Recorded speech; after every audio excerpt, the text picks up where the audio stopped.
My name is Richard Caldwell.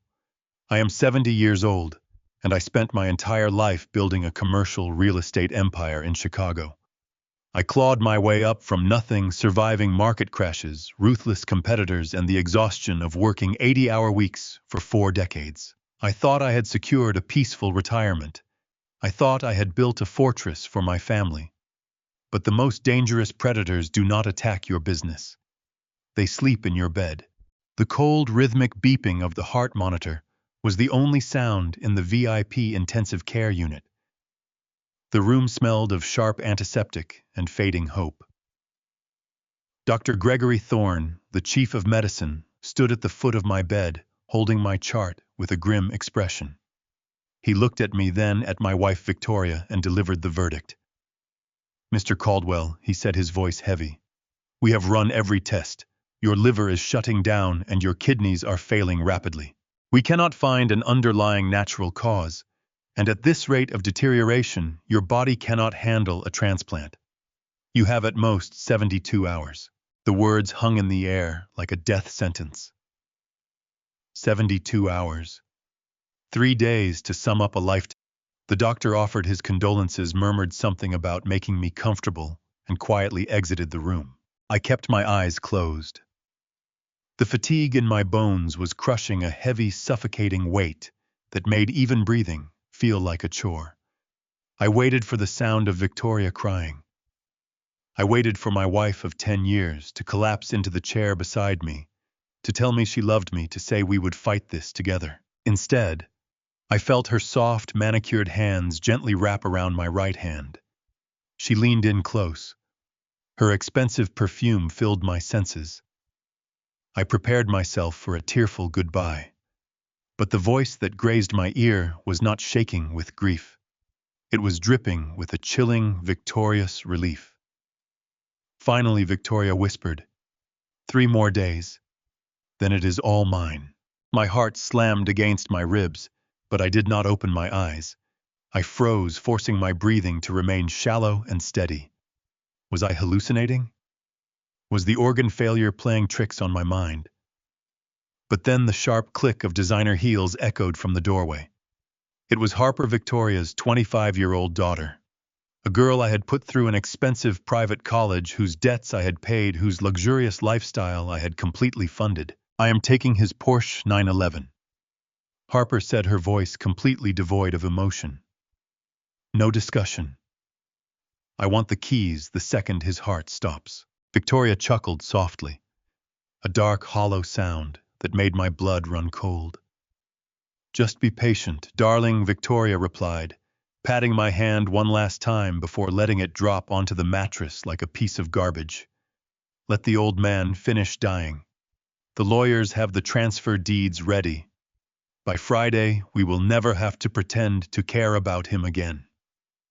Their footsteps retreated.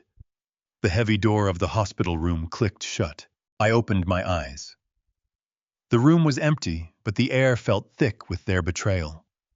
For a moment, the physical pain in my abdomen was completely eclipsed by the sheer blinding agony of what I had just heard. 10 years of marriage. 10 years of providing everything they could ever desire. And they were literally counting down the minutes until my death, dividing my assets, like scavengers picking over a carcass. They thought I was a clueless, helpless old man fading away in a drug-induced haze. They thought I was finished. But they forgot one crucial detail. You do not build a billion-dollar real estate empire in Chicago by being weak. I ripped the blanket off my legs. The pain in my lower back flared up like a burning knife, but adrenaline is a powerful painkiller. I reached up and forcefully pulled the IV needle out of my arm. A drop of blood spilled onto the crisp white hospital sheets. I did not care. I threw the plastic tubing aside. I slowly shifted my weight to the edge of the bed. My legs trembled, but I forced them to hold me. I reached under the mattress, sliding my hand toward the metal frame until my fingers brushed against a small, rough patch of duct tape. I peeled it back and pulled out a cheap, prepaid burner phone. I bought it months ago when I first started noticing minor discrepancies in my personal accounts. My gut had been telling me something was wrong for a long time, but my heart had refused to listen. Now my gut was the only thing keeping me alive. I dialed a number I knew by heart. It rang twice before a gruff voice answered. Leo speaking. Leo was a 35-year-old Mexican-American man who had been my head gardener for a decade. He was quiet, incredibly observant, and fiercely loyal. More importantly, he was the only person in my life who had absolutely no connection to Victoria, my corporate executives, or my wealth. Leo, I said, my voice hoarse but steady. I need you, right now, Mr. Caldwell. You sound terrible. Are you still at Northwestern? Yes. I need you to bring your beat-up Chevy truck to the underground loading dock of the hospital. Do not tell anyone where you are going. Do not use the main entrance. I need you to help me get out of here completely unseen. There was a brief pause on the line. Most people would ask 100 questions. Most people would panic. Leo simply said, "Give me 20 minutes. I will be wearing blue scrubs." I hung up and shoved the phone into the pocket of my hospital gown. I slowly walked to the small closet in the room and put on my dark trousers and a simple black sweater I had worn when I was admitted. Every movement was a battle against my failing body, but the burning rage in my chest fueled me. Exactly. 20 minutes later, the door to my room opened a crack. Leo slipped inside wearing blue hospital maintenance scrubs and pushing a large gray plastic laundry cart. He looked at my pale face, then at the blood on my arm, but asked no questions. "Get in," I told him, pointing to the cart. He quickly tossed half of the dirty towels aside. I climbed into the cart, curling my knees to my chest. The smell of bleach and soiled linen was overpowering, but I stayed perfectly still as Leo piled the towels over my head, completely concealing me from view. "Hold on, Mr. Caldwell," Leo whispered. The cart began to move. The wheels rattled against the linoleum floor. Through the gaps in the fabric, I could see flashes of the hospital hallway lights passing by. I heard the chatter of nurses, the ding of the elevator, the casual conversations of people who had no idea a dying millionaire was being smuggled right past them. We entered the service elevator. The descent felt like an eternity. Finally, the doors opened to the loading dock. The frigid Chicago wind hit me instantly. Leo quickly helped me out of the cart and into the passenger seat of his rusted dark green pickup truck. He threw a heavy work jacket over my shoulders, got behind the wheel, and started the engine. The truck roared to life, blending in perfectly with the delivery vehicles leaving the alley. As we merged onto Lake Shore Drive, my burner phone buzzed. Then my main phone, which Leo had retrieved from my bedside drawer, started ringing violently. The caller ID read, Victoria. I stared at the screen. The woman who just 15 minutes ago had gleefully anticipated my death was now calling me. I took a deep breath, cleared my throat to sound as weak as possible, and answered. Richard, Victoria screamed into the phone. Her voice was trembling, cracking with perfectly executed hysteria. "Oh my God! Richard, where are you? The nurses went to check your vitals and you are gone. The doctors are terrified. They said your organs are shutting down and you might be delirious. Please, honey, tell me where you are. Let me come get you. You need to be in the hospital." If I had not heard her true voice in the ICU, I would have believed every single word. It was a flawless performance. The desperation, the love, the fear. It was sickening. "Victoria," I rasped, forcing my voice to sound raspy and disoriented.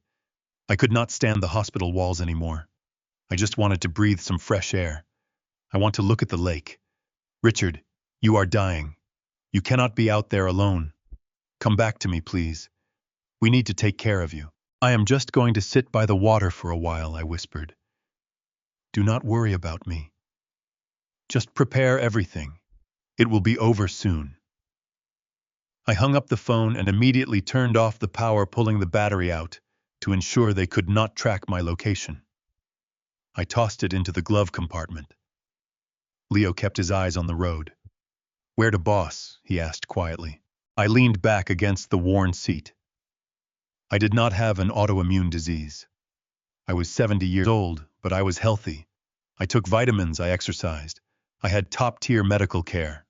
A man's liver and kidneys do not just spontaneously fail in a matter of weeks without a biological cause. Victoria was desperate to get me back to the hospital, not to save me, but to ensure I died exactly on her schedule. Take me to Dr. Thorne's old clinic in the South Side, I told Leo. The underground one. We need to run a toxicology screen. I think my wife is poisoning me. Leo's grip on the steering wheel tightened, his knuckles turning white, but he simply nodded and pressed the gas pedal. We arrived at a nondescript brick building tucked away in an industrial park. The clinic belonged to Gregory Thorne, a former military doctor whose practice I had secretly funded years ago when he lost his license for treating undocumented immigrants off the books. He owed me, and he knew how to keep his mouth shut. Gregory brought me into the back room, took 2 vials of blood, and ran them through his rapid diagnostic machines. We sat in silence for 2 agonizing hours. My stomach churned and a cold sweat broke out on my forehead. Finally, Gregory returned. He placed a printed sheet of paper on the metal table. His face was grave. "Richard," he said softly, "you do not have an illness. You have thallium in your bloodstream, a massive concentration of it. Thallium, a heavy metal. Odorless, tasteless, and highly toxic. It mimics natural organ failure perfectly if administered slowly over time." "She has been putting it in my morning coffee," I said, the realization hitting me like a physical blow. "For 6 months, she has been making my coffee every single morning." Gregory nodded. "The good news is you are no longer ingesting it. I can give you Prussian blue, the antidote. It will bind to the thallium and flush it out of your system. You are not going to die in 3 days, Richard, but you are going to be very weak." I took the pill Gregory handed me and washed it down with a glass of water. The poison was a solvable problem. But the real conflict was just beginning. Victoria was a socialite. She spent her days at charity galas and luxury spas. She did not know how to source military-grade thallium on the black market. She was not smart enough to orchestrate a murder of this magnitude on her own. She had an accomplice, someone with deep connections and access to serious capital. Suddenly, the burner phone in my pocket vibrated. It was an automated security alert from my holding company's internal server. Only 2 people had access to the master override codes, myself and my chief financial officer of 15 years, Bradley. I opened the encrypted message. Alert. Emergency executive override activated by CFO. Initiating transfer of $45 million from core employee pension funds to offshore shell accounts in the Cayman Islands. I stared at the glowing screen as the pieces of the puzzle aggressively snapped into place. The heavy wooden door of the hospital room clicked shut, sealing me inside the cold, sterile silence of the intensive care unit. The rhythmic mechanical beeping of the heart monitor was the only sound left in the room. A steady reminder of the 72 hours the chief of medicine had just given me to live. But the true death sentence had not come from the doctor. It had come from my wife Victoria and her entitled daughter Harper. Their footsteps faded down the corridor, taking with them the illusion of the loving family I thought I had spent the last decade building. I kept my eyes closed for a few moments longer, letting the sheer blinding agony of their betrayal wash over me. Finally, 3 more days, then it is all mine. Her words echoed in my mind, a toxic whisper that burned hotter than the physical pain radiating through my failing liver and kidneys. I opened my eyes. The room was empty. The dim fluorescent lights cast long, shadowy shapes across the pristine white walls. For a brief second, a wave of profound sorrow threatened to pull me under. I am 70 years old. I have clawed my way up from nothing, sacrificing my youth, my health, and my peace of mind to build a commercial real estate empire in Chicago. I have provided homes, luxury, and absolute security for the woman I married and the stepdaughter I treated as my own. And their only concern was how fast my heart would stop so they could claim my bank accounts and drive my Porsche. There was no time for grief. There was no room for self-pity. The profound sorrow instantly crystallized into a cold, hard, unyielding rage. My survival instinct, the same ruthless drive that had kept me alive in cutthroat boardrooms and devastating market crashes, kicked into high gear. My body was failing rapidly, betraying me from the inside out, but my mind was razor sharp. I was not going to die in this hospital bed, waiting for my treacherous wife to collect her prize. I threw the thin hospital blanket off my legs. The sudden movement sent a shockwave of nausea and blinding pain through my abdomen. My breath hitched in my throat, and I had to bite down on my lower lip to keep from crying out. Every muscle in my body screamed in protest, begging me to lie back down and accept the inevitable. I refused. I looked at the intravenous line taped securely to the back of my left hand, delivering fluids and painkillers into my veins. It was tethering me to this room, to this bed, to Victoria's timeline. I reached over with my right hand, gripped the plastic tubing, and ripped the IV out in one swift, violent motion. A sharp gasp escaped my lips. A trail of dark red blood quickly pooled on my hand and dripped onto the crisp white hospital sheets. I did not care. I pressed my thumb hard against the puncture wound to stop the bleeding, my eyes scanning the room for my only lifeline. Slowly, painfully, I shifted my weight to the edge of the mattress. My legs trembled violently as they dangled over the side.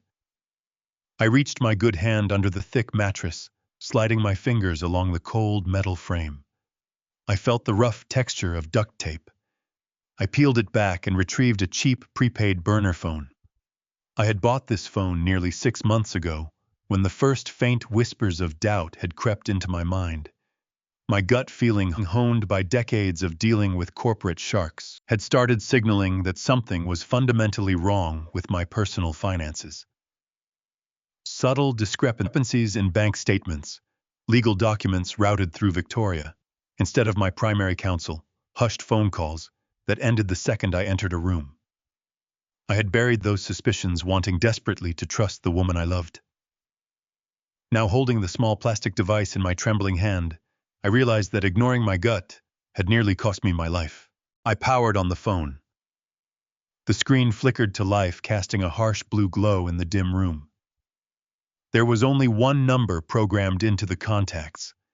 The only man I trusted in this entire city, precisely because he had absolutely no connection to my wealth, my corporate executives, or my treacherous wife. I pressed the call button and lifted the phone to my ear. It rang twice. Leo, speaking, a gruff, deep voice, answered. Leo was a 35-year-old Mexican-American man who had been my head gardener for the past 10 years. He was a man of few words, incredibly observant, and fiercely loyal. Years ago, when his youngest daughter needed a series of expensive surgeries that his insurance would not cover, I quietly paid the medical bills in full.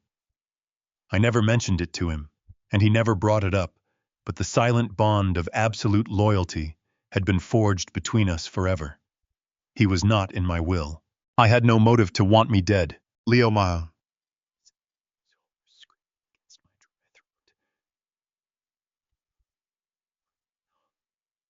Mr. Caldwell. You sound terrible. Are you still at Northwestern Memorial? Yes, I replied, fighting a sudden wave of dizziness. I need you to bring your beat-up Chevy truck to the hospital's underground loading dock. Do not tell anyone where you are going. Do not use the main entrance. You need to help me get out of here completely unseen. There was a brief pause on the line. Most people would have panicked. Most people would have asked 100 questions, demanded explanations, or told me I was crazy for trying to leave the intensive care unit. Leo did none of those things. Give me 20 minutes, Leo said calmly. I will be wearing blue hospital maintenance scrubs. Just be ready. The line went dead.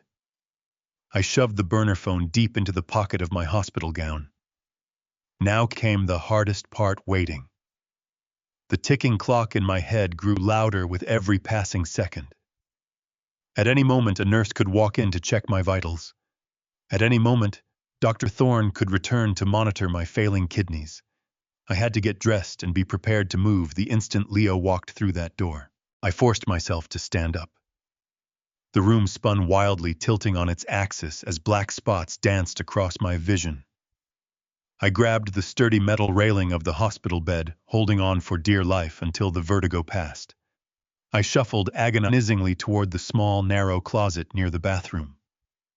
Inside hung the dark gray trousers and the simple black cashmere sweater I had been wearing when the ambulance brought me here 2 days ago. Getting out of the hospital gown and into my clothes was a brutal battle against my own physical weakness. Pulling the sweater over my head felt like lifting concrete. Fastening my belt required a level of concentration and effort that left me completely breathless.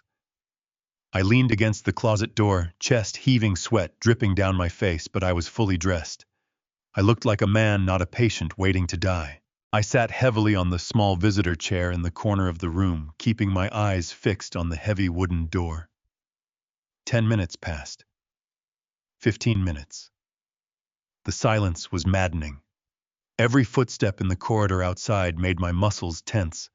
I mentally rehearsed my next moves. If we made it out of this hospital, I could not go to the police. Victoria was still my legal next of kin. With my critical medical status, she could easily claim I was mentally compromised, invoke power of attorney, and have me committed to a psychiatric ward under her absolute control. I had to disappear entirely. I had to uncover the exact nature of this illness and the full extent of her financial conspiracy before I could strike back. Finally, the door handle turned with a soft metallic click. The door pushed open just enough to allow a man to slip inside. It was Leo. He was wearing faded blue janitorial scrubs and pushing a large gray plastic laundry cart filled with soiled towels and hospital linens. He quickly locked the door behind him and turned to look at me. His dark eyes scanned my pale, sweating face, taking in the bloodstain on my hand and my ragged breathing. He did not waste time with small talk or expressions of pity. "We have a very small window, Mr. Caldwell," Leo whispered, pulling the cart closer to the chair. "The night shift is changing over. The corridors are busy, but the service elevator is currently clear. Get in." He began tossing the top layers of the dirty white towels onto the floor, hollowing out a space in the center of the deep plastic cart. I nodded, gripping the armrests of the chair to push myself up. Leo quickly stepped forward, offering his strong shoulder for support. I leaned heavily against him, gritting my teeth as we navigated the short distance to the cart. With his help, I clumsily climbed over the plastic rim and lowered myself into the cramped, uncomfortable space, pulling my knees tightly against my chest. The smell of industrial bleach and soiled linen was immediately overpowering, but it was the smell of my escape. Leo grabbed the towels from the floor and began piling them back into the cart, carefully draping them over my head and shoulders until I was completely concealed in darkness. The heavy fabric blocked out the harsh fluorescent lights of the room. "Hold on, boss," Leo murmured from above. "Keep your head down and do not make a sound." I felt the sudden jolt as the cart began to move. The small wheels rattled rhythmically against the smooth linoleum floor. Through the tiny gaps in the towels, I could see rapid flashes of light as we exited the hospital room and merged into the busy corridor. I heard the distant chatter of nurses discussing patient charts, the sharp ding of a nearby elevator arriving, and the casual footsteps of people walking right past us. None of them had any idea that a dying millionaire was being smuggled out right under their noses, escaping a death sentence to orchestrate the most ruthless revenge of his life. The cart bumped over the raised metal threshold of the elevator. I held my breath, gripping my knees so tightly my knuckles ached. The descent was agonizingly slow, a mechanical hum that vibrated through the hard walls of my temporary prison. When the doors chimed open, a blast of cold, damp air signaled we had reached the basement level. Leo pushed the cart forward, his pace steady and deliberate, not rushing enough to draw suspicious attention, but not slow enough to lose our window. Suddenly, the cart jerked to a violent halt. I squeezed my eyes shut under the heavy bleach-scented towels, my heart hammering against my ribs. A sharp voice echoed just a few feet away. "Hold on a second, buddy," a security guard called out. You cannot take that laundry bin through the south exit right now. We have a hazardous maintenance spill blocking the loading ramp. You need to route back through the main freight doors. Panic flared in my chest. If Leo turned around and pushed me through the main freight doors, we would be paraded right past the central security desk and the bright lights of the main lobby. The risk of discovery would skyrocket, and my escape would be over. But Leo did not miss a single beat. His voice remained perfectly calm, dripping with the bored exhaustion of a man working a double shift. Man, they just told me the main freight doors are locked down for a delivery of medical gas. Leo replied smoothly, without a trace of hesitation. My supervisor is going to dock my pay if I do not get these soiled linens to the biohazard truck in the next 5 minutes. Look, I can squeeze the cart past the spill if you just badge me through the side gate. There was a terrible, agonizing silence. I could hear the faint crackle of the guard's shoulder radio. Finally, a heavy, defeated sigh cut through the tension. Fine, the guard grumbled reluctantly. But if you track that chemical spill all over the loading dock, it is your problem to clean up, not mine. I am not writing a report for you. The heavy metal security doors buzzed loudly and unlatched with a heavy clank. Leo pushed the cart forward with a solid thud, rolling us out into the freezing Chicago night. The bitter winter wind sliced instantly through the thin fabric covering me, but it felt like absolute freedom. We had successfully made it out. Leo quickly parked the cart next to a rusted dark green pickup truck, hidden deep in the shadows of an overflowing commercial dumpster. He lifted the heavy towels off my head and shoulders. The sudden exposure to the dim amber streetlights made me squint. Come on, boss, Leo whispered urgently, offering his strong hand. Let us get you out of here right now. Every single muscle in my body screamed in protest as I tried to uncurl my stiff, aching legs. The pain radiating from my failing organs was a sharp, burning reminder of the ticking clock inside my body. Leo practically lifted me out of the deep plastic bin, his firm grip keeping me from collapsing directly onto the freezing concrete pavement. He opened the passenger side door of the truck and carefully helped me onto the worn fabric seat. He threw a heavy, fleece-lined work jacket over my shivering shoulders to block the cold, then jogged quickly around to the driver's side.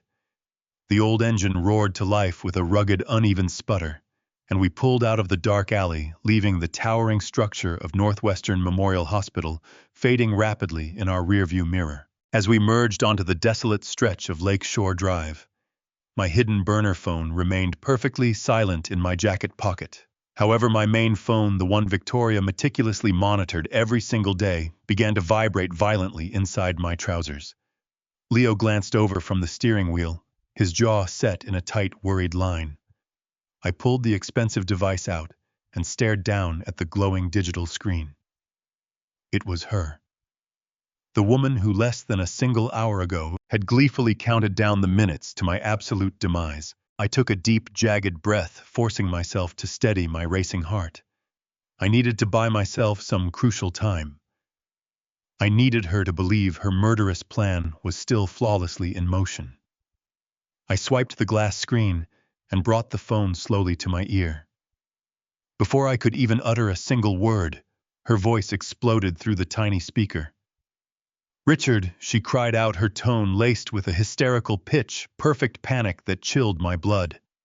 Oh my God, Richard, where are you right now? The doctors just called me in a panic. They said you fled the intensive care unit. They said that you pulled out your intravenous lines and vanished from the floor. Honey, you are delirious from the organ failure. You are not thinking straight at all. Please tell me exactly where you are right now. Let me bring you home to take care of you. Her performance was a masterclass in emotional deception. If I had not been awake in that sterile hospital room, if I had not clearly heard the chilling, victorious triumph in her cruel whisper, I would have foolishly believed every single word she was saying. I would have believed that my devoted wife was completely terrified of losing me to a sudden illness. Instead, the sound of her fake, manufactured tears sent a massive wave of pure, absolute revulsion crashing heavily through my veins. Let me bring you home to take care of you. Those specific words, which were once a deep source of comfort, now sounded like a direct violent threat against my life. I knew exactly what her particular brand of care entailed. Her dedicated care was the reason my liver was rapidly failing. Her loving care was the reason I was given a maximum of 72 hours to live. But I absolutely could not let her know that I knew the dark truth. I had to expertly play the pathetic role of the confused, dying old man she fully expected me to be. I forced a wet, ragged cough from deep inside my chest, making my voice sound significantly weaker and disjointed than it actually was. Victoria, I rasped slowly, letting the words slur slightly together for dramatic effect. The hospital was just too cold. The machines, the constant beeping, I could not take it anymore. I do not want to die in that miserable room. Richard. Stop talking like that, she sobbed, playing her part to absolute perfection. You are not going to die tonight. Just tell me where you are. No, I whispered softly, leaning my head against the freezing glass of the truck window. I just want to die looking at the lake. I just want some peace. Do not worry about me. I pressed the end call button, buying myself the time I desperately needed. My gut screamed the truth. Her care was a weapon, and I was going to find how she used it against me. I removed the battery from my phone and tossed the device into the glove compartment of the truck. The silence was heavy, punctuated only by the hum of the heater and the rhythm of tires against frozen asphalt. Leo kept his eyes locked on the road ahead. He navigated the icy streets with the precision of a man who understood the stakes. We did not head north toward my estate, where Victoria was currently staging her performance of the grieving wife. Instead, Leo steered the truck south, driving deep into the neglected industrial outskirts of the city. The towering glass skyscrapers faded into a bleak landscape of abandoned warehouses and chain-link fences. My body throbbed with a persistent agony. Every shallow breath I took felt like inhaling crushed glass. My liver and kidneys were staging a violent rebellion, but the thick fog of despair had completely lifted from my mind. I was no longer a dying man making peace with the tragic end. I was a man hunting for the truth. My legacy was at stake, and I would not allow a greedy imposter to bury me in the dirt without a brutal fight. Take the left down the service alley, I instructed, softly pointing toward a crumbling brick building that looked deserted from the avenue. Leo turned the wheel tires, crunching over broken glass and gravel. We pulled up to a reinforced steel door devoid of markings. This was the covert clinic of Dr. Gregory Thorne. Years ago, Gregory had been a brilliant trauma surgeon for the military, before a minor bureaucratic scandal unjustly stripped him of his official medical license. When he opened an underground practice to treat desperate people who could not afford difficult questions, he ran into severe financial trouble. I secretly paid off his debts and funded this state-of-the-art facility out of my own pocket. I never asked for a single favor in return.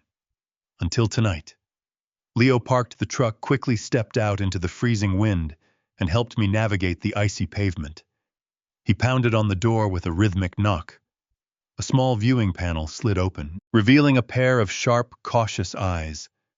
The metal deadbolts clicked heavily, and the door swung inward. Gregory stood there in dark surgical scrubs, his weathered face hardening the very moment he saw my pale, sweating condition. He did not ask what had happened, or why I was sneaking through his back door in the middle of the night. He simply threw my right arm over his broad shoulder and helped Leo carry me directly into the brightly lit examination room hidden in the back. They laid me down on a cold stainless steel examination table. The bright surgical lights forced me to squint. Gregory immediately strapped a blood pressure cuff to my arm and pressed a cold stethoscope to my chest. His brow furrowed in deep, troubled concentration as he listened to my erratic heartbeat. Your vital signs are crashing rapidly, Richard, he said, his voice tight with genuine professional concern. Your chart from Northwestern Memorial stated a sudden, unexplained autoimmune failure. But looking at your pale skin tone, the specific dark discoloration of your nail beds, and the localized neuropathy spreading in your lower extremities, My extensive combat experience is telling me a very different story. I need to run a rapid comprehensive toxicology screen right now.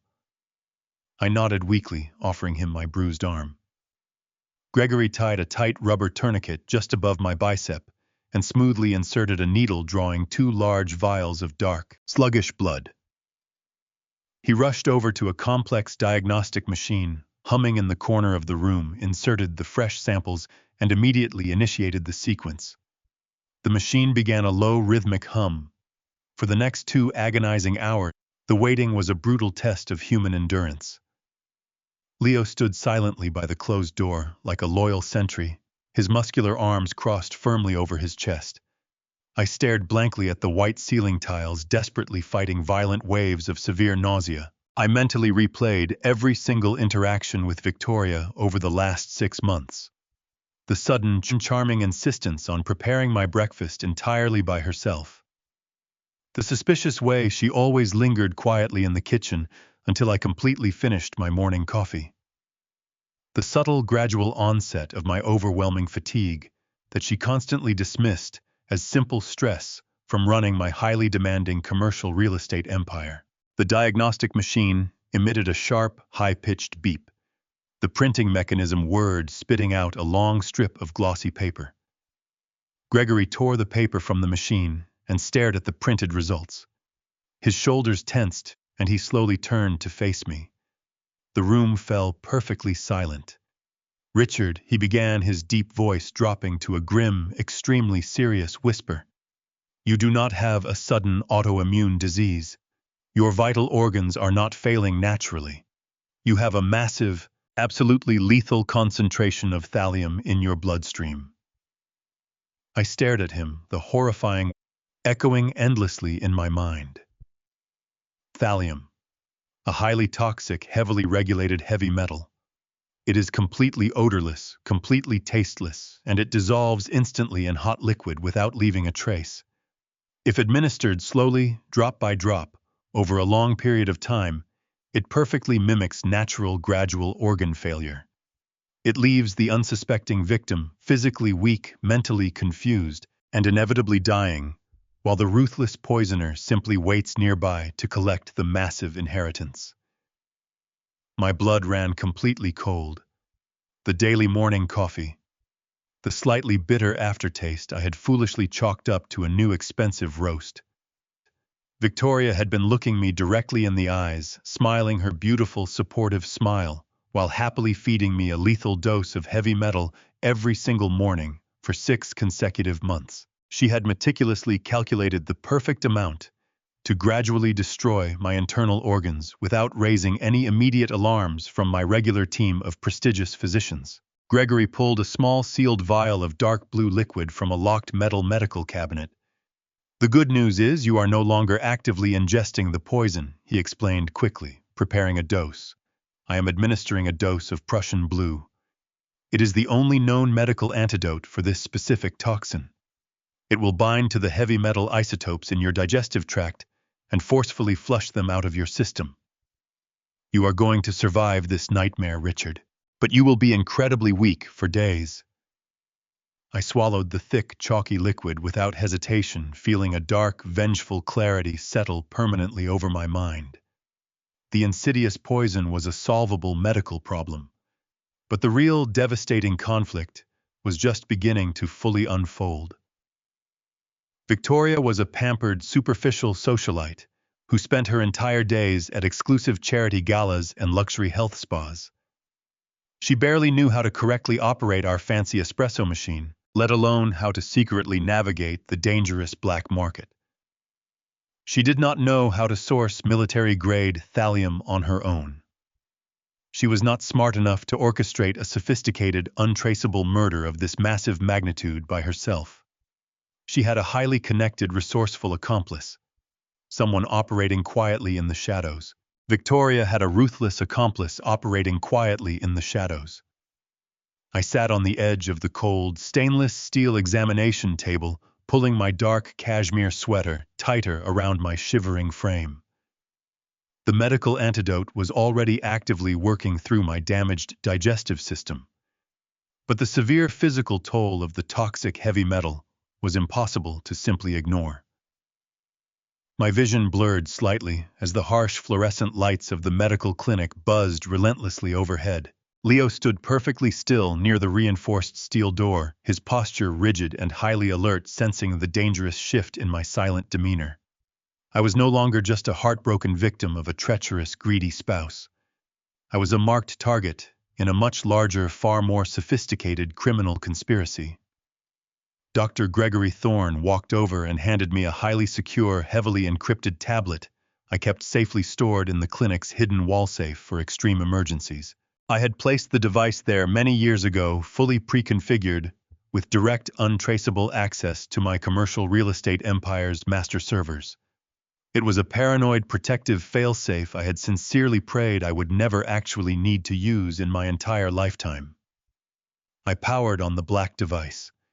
The bright screen illuminated my pale, sweat-drenched face in the dim room. I carefully navigated past the complex biometric security protocols and directly accessed the central financial dashboard of my primary holding company. I desperately needed to see exactly what my loving, devoted wife was so eagerly preparing to inherit upon my imminent scheduled demise. The very moment the main dashboard successfully loaded, a glaring red notification banner flashed aggressively across the high-definition screen. It was not a standard routine daily financial report. It was a Level 1 critical security breach. My breath caught sharply in my burning dry throat. I tapped the blinking digital alert, my heart hammering painfully against my bruised ribs. The internal corporate system detailed an active, completely unauthorized emergency executive override. Someone was currently bypassing the strict standard dual authentication protocols normally required for massive corporate capital movements. I watched in absolute paralyzing horror as the live transaction logs populated quickly on the glowing screen. The specific numbers were utterly staggering to witness. $5 million. $12 million. $25 million. The digital ledger climbed with terrifying, relentless speed. They were directly targeting the core employee pension funds. The sacred, legally protected accounts. Accounts I had meticulously built over 4 demanding decades.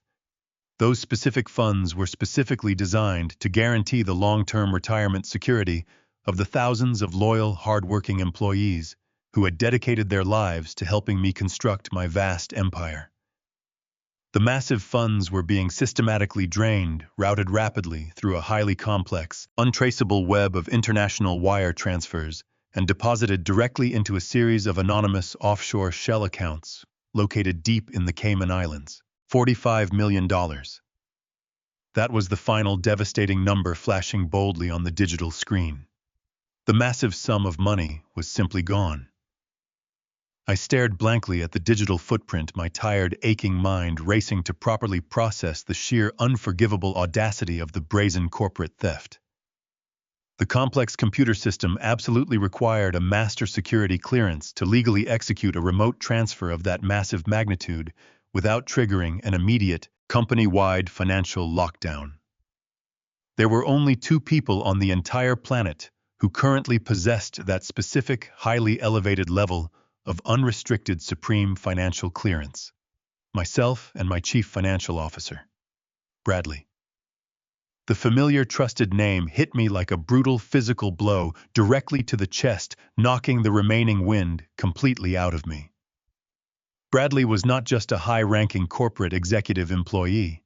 He had been my absolute most trusted financial confidant for 15 long, highly profitable years. He was the very man who stood firmly by my side during the absolute worst economic recessions, the smart man who intimately knew the intricate, complicated architecture of my holding company much better than anyone else alive today. He was a regular, highly welcomed guest at my private dinner table. I had happily toasted to my good health at my 70th birthday party just 3 short months ago, looking me right in the eyes with a warm, seemingly genuine smile. Now he was coldly using his unrestricted access to bleed my life's work completely dry while I was supposedly dying in a hospital bed. The sudden, chilling realization was a heavy, suffocating weight pressing down hard on my aching lungs. The previously disconnected, confusing pieces of the mysterious puzzle aggressively slammed together, forming a horrifyingly clear, undeniable picture of absolute betrayal. Victoria was incredibly greedy, but she was fundamentally lazy and profoundly ignorant regarding corporate structures. She completely lacked the extreme discipline, the sharp intellect, and the deep criminal underworld connections strictly required to safely source a highly regulated military-grade heavy metal like thallium without leaving a massive paper trail. Bradley, however, had spent decades smoothly navigating the murky, highly unregulated waters of international corporate finance.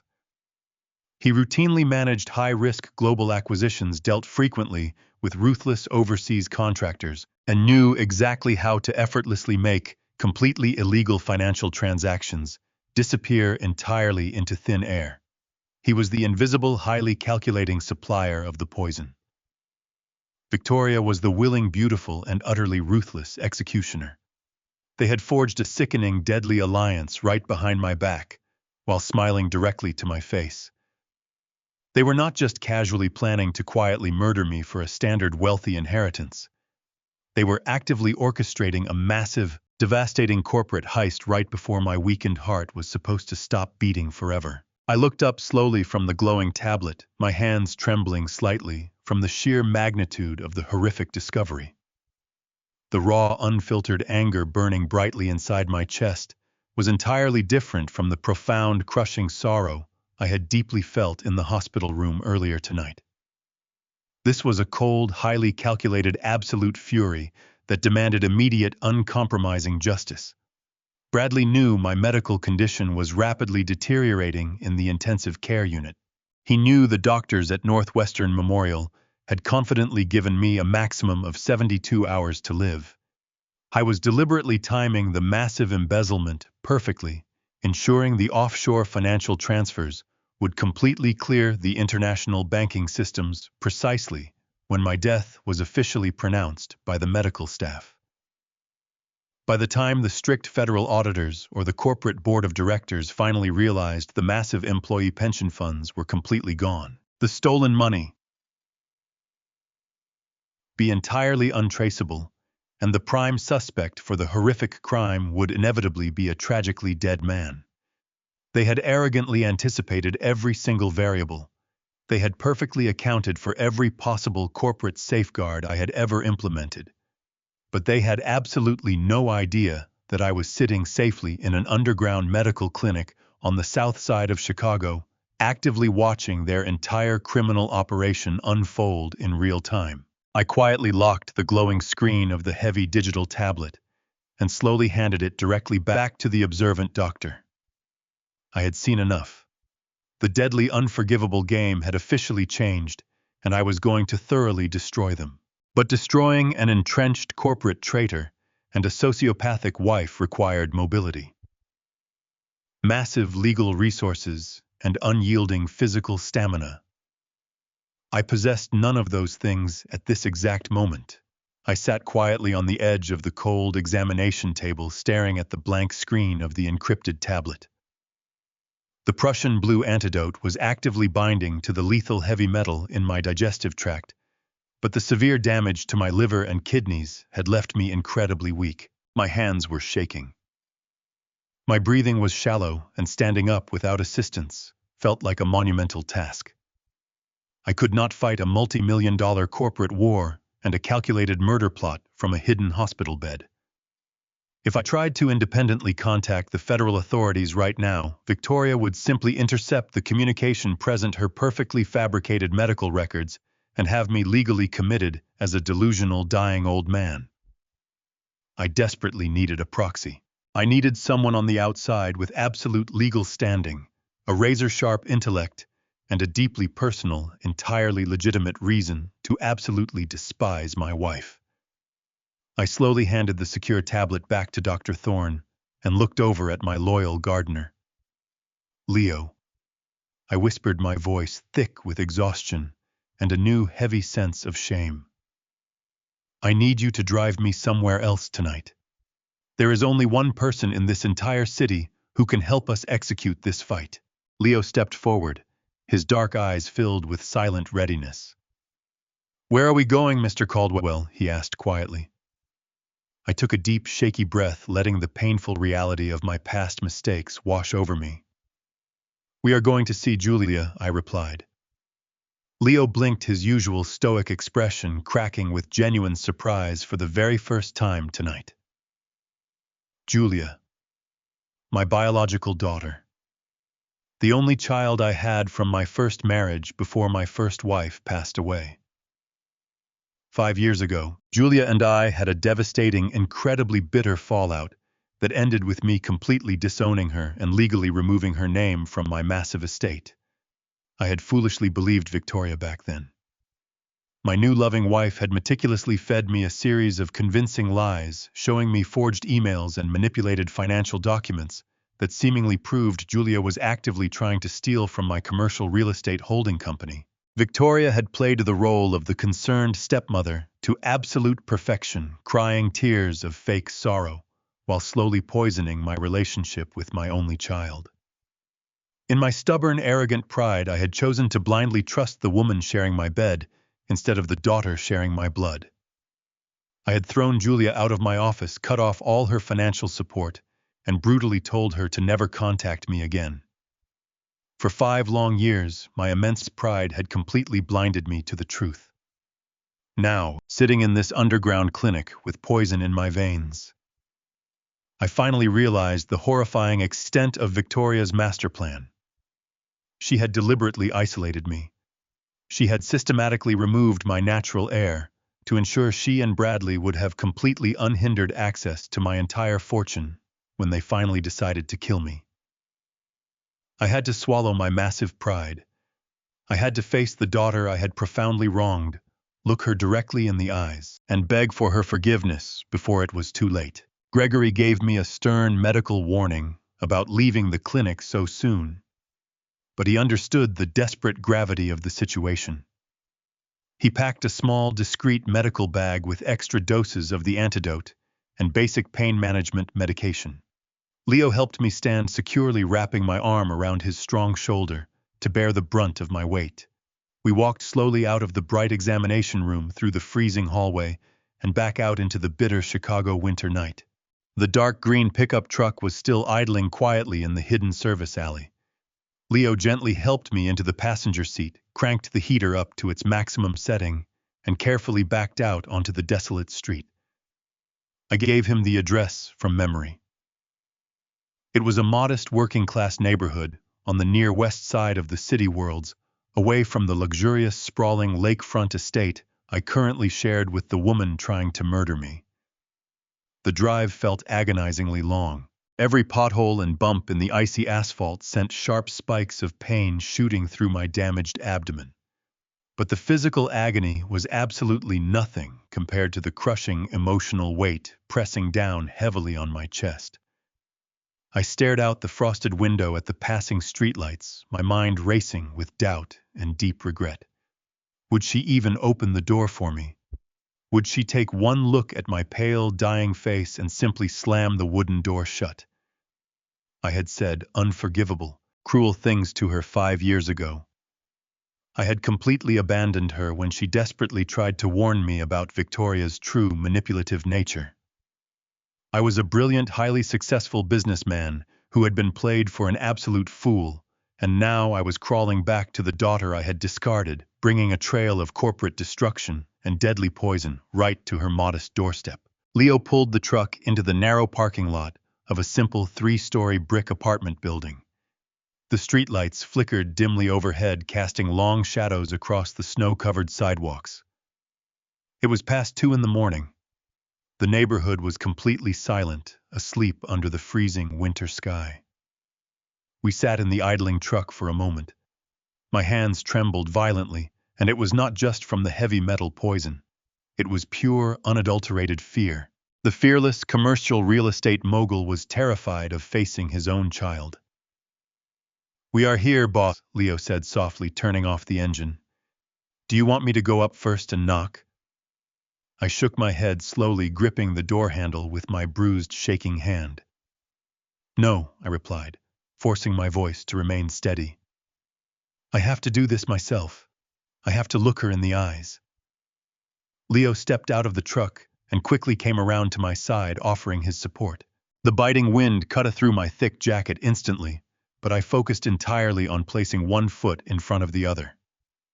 We walked slowly toward the glass entrance door of the building. The fluorescent lights in the small lobby buzzed loudly. Leo checked the directory panel, found her apartment number, and pressed the buzzer. There was no answer. He pressed it again, holding the plastic button down a little longer. After a tense, agonizing minute, the intercom crackled with static. A tired, confused female voice answered. "Who is it?" she asked cautiously. My breath caught sharply in my throat. It was Julia. Her voice sounded older, exhausted, but it was undeniably her. I leaned closer to the small metal speaker, my heart pounding relentlessly against my ribs. "Julia," I whispered, my voice breaking with overwhelming emotion and profound regret. "It is your father. Please just open the door. I am so very sorry, and I have very little time left." The intercom hissed with a sharp burst of static before falling completely silent. I stood there shivering in the freezing Chicago wind, leaning heavily against Leo just to keep my legs from buckling beneath me. Every single second that passed felt like a physical blow to my chest. I had spent the last 5 years aggressively shutting my only biological child out of my entire life, proudly believing the intricate web of lies Victoria had spun. I had no right to demand entry into her home tonight. I had no right to expect any mercy. But just as I felt the last ounce of my physical strength giving way, the heavy security door buzzed with a loud metallic clank. Leo quickly pushed this door open, ushering me into the warm, dimly lit stairwell. We slowly made our way up to the second floor, my breathing ragged and shallow. When we reached apartment 204, the door was already slightly ajar. I motioned for Leo to wait out in the hallway. I needed to cross this specific threshold completely alone. I pushed the wooden door open and stepped inside. The apartment was small, sparsely decorated, but incredibly neat. It was the humble home of a hard-working woman making her own way in the world, entirely devoid of the massive corporate wealth I had once promised her. Julia stood by the kitchen island, her arms crossed tightly over her chest. She was wearing a faded gray robe over her pajamas. Her dark hair was tied back, and her brown eyes, identical to mine, were wide with a turbulent mixture of deep shock and deeply rooted anger. She looked at my pale, sweating face, my trembling hands, and the dark, bruised puncture wound on my arm where I had violently ripped out the intravenous line just hours ago. "What are you doing here, Richard?" she asked, her voice trembling slightly, but laced with a heavy protective layer of cold, defensive armor. She did not call me Dad. The sharp sting of hearing my first name from my own daughter's lips was worse than the heavy metal poison tearing through my digestive tract. "You look like you belong in an intensive care unit. What kind of twisted, manipulative game are you and Victoria playing this time?" I did not blame her for the sheer hostility in her voice. I deserved every single ounce of her biting resentment, but I also knew that offering a hollow, desperate apology right now would be completely useless. 5 years of absolute silence and bitter estrangement could not be miraculously erased with a few tearful words. I needed to show her the terrifying, undeniable truth. I walked slowly toward the small dining table, my legs shaking so badly I had to grip the wooden back of a chair just to remain standing upright. I reached into my coat pocket with a trembling hand and pulled out the crumpled, folded toxicology report that Dr. Gregory Thorne had printed out at the underground clinic. "I am not playing a game, Julia," I said, my voice barely above a raspy, exhausted whisper. I placed the white paper flat on the wooden table and slowly slid it across the surface toward her. "I am here because I have exactly 48 hours to live, and the woman who systematically tore us apart is currently murdering me." Julia froze. Her defensive posture faltered for a fraction of a second. She looked down at the medical document on the table, then back up at my face, her eyes searching for any sign of deception. Slowly, hesitantly, she reached out and picked up the paper. I watched her eyes scan the detailed medical terminology, tracking down the columns of numbers until she finally reached the bolded, highlighted diagnostic conclusion at the very bottom of the page. Thallium poisoning. Lethal concentration. The color drained entirely from her face. Her lips parted in absolute horror. Thallium, she whispered, her voice dropping to a hollow, breathless pitch. This is a heavy metal. This is rat poison. Are you telling me that Victoria has been actively poisoning you? For 6 months, I confirmed softly, letting myself sink heavily onto the wooden dining chair. She has been putting it in my coffee every single morning. She slowly weakened my liver and kidneys to perfectly mimic a natural autoimmune failure. I was lying in a hospital bed at Northwestern Memorial just 4 hours ago, and the chief of medicine gave me 3 days to live. Victoria held my hand and whispered in my ear how excited she was to finally inherit my entire estate. I escaped with the help of my gardener. Julia dropped the paper back onto the table as if it were burning her fingers. The profound anger that had hardened her features just moments ago completely melted away, instantly replaced by a stunned, horrifying realization. She stared at me, truly seeing my frail, dying condition for the very first time. She saw the man who had stubbornly pushed her away now sitting broken and betrayed in her kitchen. But Julia was incredibly smart. She possessed the same sharp, analytical mind that had helped me build my commercial real estate empire. Her initial shock quickly transitioned into a furious, calculating clarity. Victoria is not smart enough to pull this off by herself, Julia stated firmly, her voice gaining strength and speed. She is a superficial socialite. She does not know how to source untraceable military-grade toxins. Someone else has to be actively helping her orchestrate this murder. You are absolutely right, I replied, nodding slowly. While I was receiving the medical antidote at the clinic, I checked the corporate servers. Bradley used an emergency executive override tonight. He drained $45 million from the employee pension funds into offshore shell accounts in the Cayman Islands. They are bleeding the company dry before my heart stops. Bradley, Julia whispered, her eyes widening, as a massive, devastating connection suddenly formed in her mind. Our chief financial officer, the man who sat at our dinner table for 15 years. Yes, I said heavily. He is the mastermind. He supplied the poison, and Victoria administered it. They manipulated me perfectly. Julia turned away from the table, her hands rising to cover her mouth. She paced back and forth across the small kitchen, breathing rapidly, as the dark, twisted pieces of the past 5 years forcefully snapped together. Suddenly, she stopped pacing. She looked at me with a fierce, burning intensity that sent a chill down my spine. Wait right here, she commanded sharply. She walked quickly down the short hallway to her bedroom. I heard the unmistakable, heavy mechanical clicking of a combination lock being entered into a steel safe. A minute later, she returned to the kitchen, carrying a thick, yellow manila envelope. She marched back to the table and dumped the contents directly onto the wood right next to my toxicology report. Dozens of printed papers, legal documents, and unsigned threatening letters scattered across the surface. Look at these, Julia demanded, pointing a trembling finger at the pages. 5 years ago, right before you completely cut me off, I started receiving these anonymous legal threats. They accused me of massive corporate embezzlement. They outlined highly detailed, complex plans to ruin my professional reputation, drain my personal bank accounts, and have me criminally prosecuted if I ever tried to contact you or step foot near the company headquarters ever again.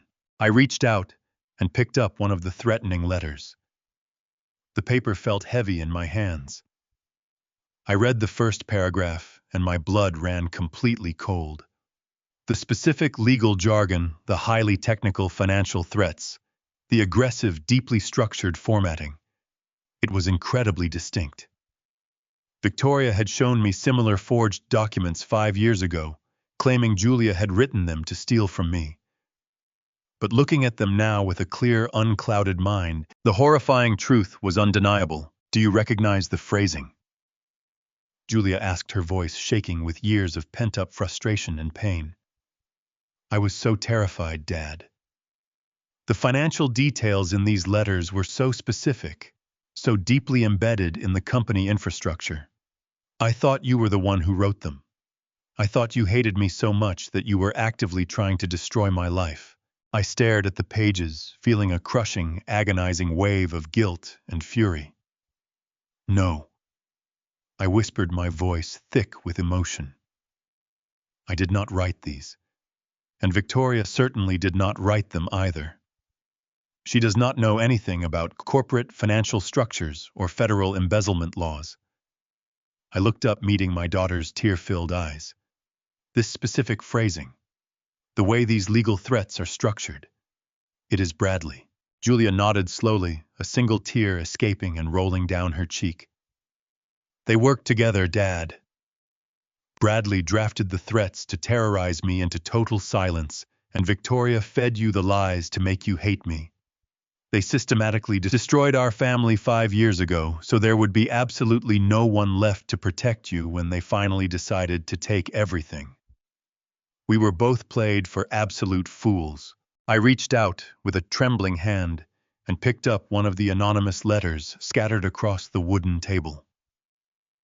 My eyes scanned the dense paragraphs, the specific legal jargon, the highly technical financial threats, the deeply structured formatting. It was all unmistakably his work. Bradley, my trusted chief financial officer, the man who managed my real estate empire for 15 years. I recognized the distinct way he structured penalty clauses, a highly specific legal signature he used in our acquisitions. He had weaponized my own corporate strategies against my only child. Victoria could never have drafted something this sophisticated. She barely understood the difference between a mutual fund and a savings account. But Bradley did. He knew exactly what psychological triggers to pull to terrify a young woman, and Victoria knew exactly what emotional strings to pull to blind a proud father. I looked at Julia. The deep lines of exhaustion on her face were slowly hardening into a mask of pure, unadulterated fury. They had orchestrated a masterpiece of psychological manipulation. Victoria had played the caring stepmother, shedding fake tears while presenting me with forged emails suggesting Julia was trying to embezzle millions. At the exact same time, Bradley had been anonymously terrorizing Julia, threatening her with total financial ruin if she ever tried to contact me. They had built an impenetrable wall of lies between us. They isolated me entirely, ensuring that when the day finally came to poison my coffee and drain my life savings, there would be absolutely no one left to question my sudden demise. No rightful heir to demand an autopsy. No loving daughter to challenge the suspicious transfer of assets. Just a grieving widow and a helpful financial executive dividing the spoils. I fully expected her to yell at me, to point to the door, and tell me to get out of her apartment. Instead, I felt her warm, steady hand cover my trembling fingers. I looked up. Julia was not crying anymore. The profound sadness in her brown eyes had been entirely consumed by a fierce, burning fire. It was the exact same relentless, predatory fire I used to see in the mirror before I built my empire. She was my daughter through and through. We were no longer just an estranged father and daughter. We were now allies. We are not going to sit here and cry over the past, Dad, Julia said, her voice dropping to an incredibly steady cadence. They stole 5 years from us. They tried to steal your legacy, and they are trying to steal your life. We are not going to let them win. You are going to survive this nightmare, and we are going to make them pay for every single thing they have done. But we cannot do this alone. If Bradley is draining the pension funds, and Victoria has transfer deeds ready to execute upon your death, we need someone on the outside who can legally outmaneuver them. We need a shark. Someone who knows the dark corners of corporate law better than Bradley does. Someone ruthless enough to dismantle their entire operation without batting an eye. We absolutely need a real legal monster on our side today, right now. A dangerous smile crept across my pale face despite the lingering pain in my abdomen. I knew exactly who we needed. Harrison. He was a brilliant, famously ruthless corporate defense attorney operating at the very top of the Chicago legal food chain. I was a man who genuinely enjoyed destroying arrogant executives for sport. More importantly, Harrison owed me a massive favor.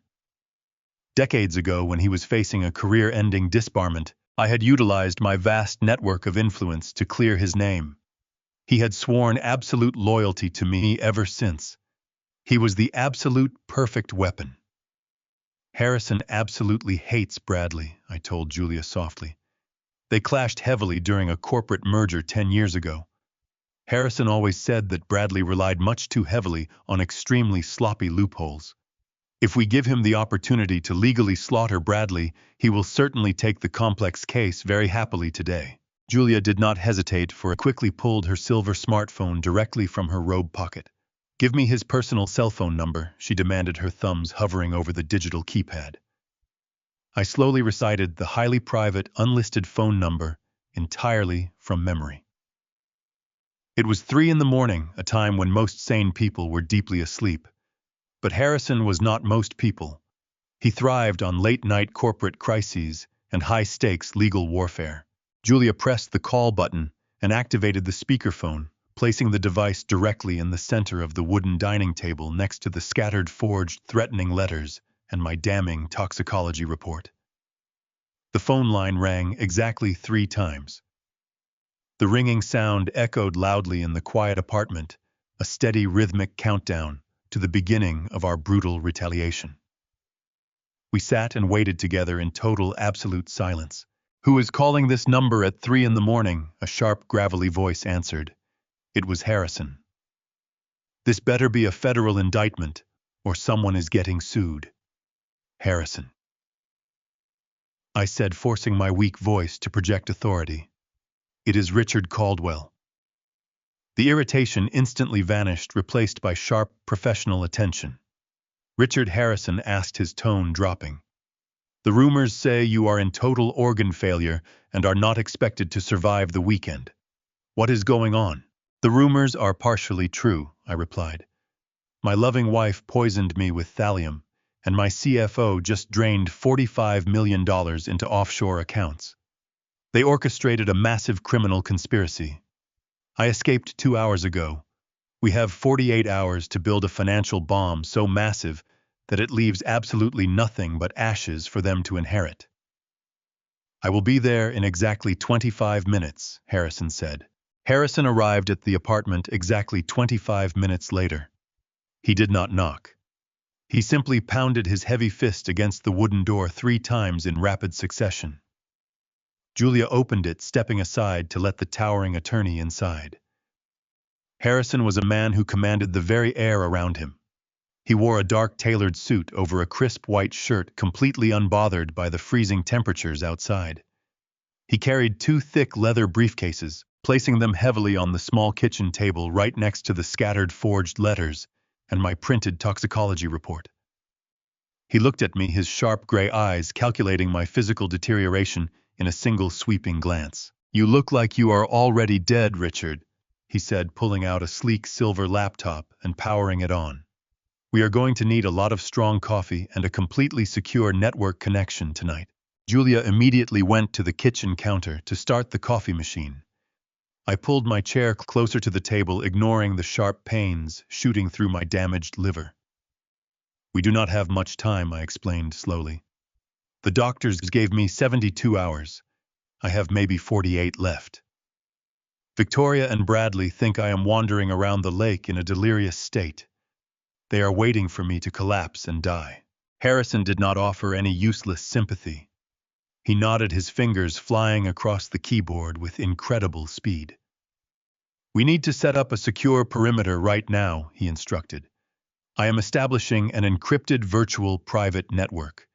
If Bradley is actively draining the pension funds, he likely has alerts set up for any high-level executive access to the main corporate servers. We are going to bypass the primary firewall, By routing my credentials through a dormant subsidiary company I helped you acquire 12 years ago. He will not see us coming. For the next hour, the modest dining room transformed into a high-stakes corporate war room. Papers were organized into neat, terrifying piles. Julia stood behind Harrison, her eyes scanning the scrolling lines of code and financial data illuminating the laptop screen. I sat across from them, providing the specific security codes and executive passwords required to penetrate the deepest layers of my own commercial real estate empire. The sheer scale of the betrayal became painfully clearer with every digital folder we opened. Bradley had systematically isolated my core assets, preparing them for a massive, frictionless liquidation. Suddenly, Harrison stopped typing. The steady rhythm of his keystrokes ceased, entirely replaced by a heavy, suffocating silence. He stared intently at a specific legal document rendered on the bright screen. His jaw tightened. "What is it?" I asked, leaning forward, my heart hammering painfully against my ribs. Harrison turned the silver laptop around so Julia and I could see the screen. "This is a masterstroke of corporate theft," he said, his voice laced with a dark, grudging professional respect. "It is an ironclad transfer deed. I have not seen one of these drafted so aggressively in over a decade." Julia leaned closer to the screen, her brow furrowing as she read the dense legal text. "What does it mean?" she asked. "It means they are not just waiting for your father to die," Harrison explained grimly. "They are making absolutely sure that when he does die, the entire probate court system is completely bypassed. Normally, when a billionaire passes away, the estate goes into a lengthy legal transition. Accounts are frozen. Assets are audited. Family members can contest the will.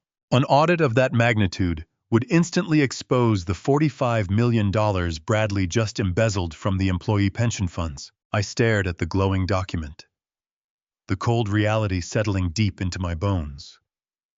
They needed a way to inherit everything instantly, I realized aloud, without any federal judges or financial auditors looking into the corporate ledgers. "Exactly," Harrison confirmed. "This specific transfer deed is a highly lethal legal weapon. By signing this document, you would essentially be transferring 100% of your primary holding company directly to Victoria while you are still legally alive. The transfer would be triggered automatically upon your death certificate being filed. The courts would have zero jurisdiction. Julia would have no legal standing to contest it. Victoria would become the sole undisputed owner of the entire empire the very second your heart stops beating. And as the sole owner," I continued, my voice trembling with cold, calculated rage, "she would have the absolute authority to retroactively approve Bradley dropping the pension funds into those offshore shell accounts. She could legally classify his massive theft as a legitimate corporate restructuring bonus." Harrison nodded slowly. "They cover their tracks perfectly. Bradley gets his stolen millions free and clear. Victoria gets the remaining billions and total control of the real estate empire. And the only person who could stop them is conveniently dead from a mysterious, tragic illness. But how do they plan to get his signature?" Julia asked, her voice shaking with anger. "He is not in the hospital anymore. He is not going to sign anything they give him." Harrison leaned back in his chair, tapping a silver pen rhythmically against the wooden table. That is the true beauty of their trap," he mused quietly. "They do not know he knows about the poison. Victoria thinks he is just a confused, dying man wandering the city alone in the freezing cold. She will reach out to him. She will offer him great comfort, and then she will present this incredibly dangerous document disguised as something completely innocent. She will tell him it is a simple tax exemption form or a protective document to properly secure his legacy. And she will absolutely expect him to willingly sign it out of pure, blind, unconditional love." My burner phone, currently turned off and sitting quietly in the deep pocket of my heavy winter coat, suddenly felt exactly like a ticking time bomb waiting to forcefully detonate. Harrison was absolutely right. Victoria was waiting patiently in the dark shadows for the absolute perfect moment to quickly deploy her ultimate final weapon against me. So we completely refuse to sign it, Julia stated firmly, crossing her arms defensively over her chest. We aggressively block the legal transfer today. We go directly to the federal authorities right now and show them the printed toxicology report and the undeniable digital evidence of the massive corporate embezzlement. I shook my head slowly from side to side, a dark, incredibly dangerous plan beginning to gradually form deep within my tired, racing mind. No, I whispered softly, staring directly at the bright, glowing ironclad transfer deed actively displayed on the sleek laptop screen in front of me. If we foolishly go to the local police right now, Victoria and Bradley will simply hire the absolute best criminal defense attorneys available in the entire country. They will aggressively tie the complicated legal case up in the federal court system for many long, exhausting years. They will successfully claim I was completely delirious and severely medically compromised. They will meticulously hide the stolen money permanently offshore, where we can never legally reach it. I do not want to just barely survive this horrific betrayal. I want to utterly and completely destroy both of them forever. Harrison smiled warmly. It was a terrifying, utterly brilliant smile that perfectly mirrored the absolute, unyielding vengeance currently burning fiercely in my own battered chest. What exactly are you thinking about right now, Richard? He asked quietly. I looked carefully at my strong daughter, then turned to look directly at the ruthless corporate lawyer who still owed me his entire professional career. I am going to willingly sign her ironclad transfer deed, I declared softly into the quiet room.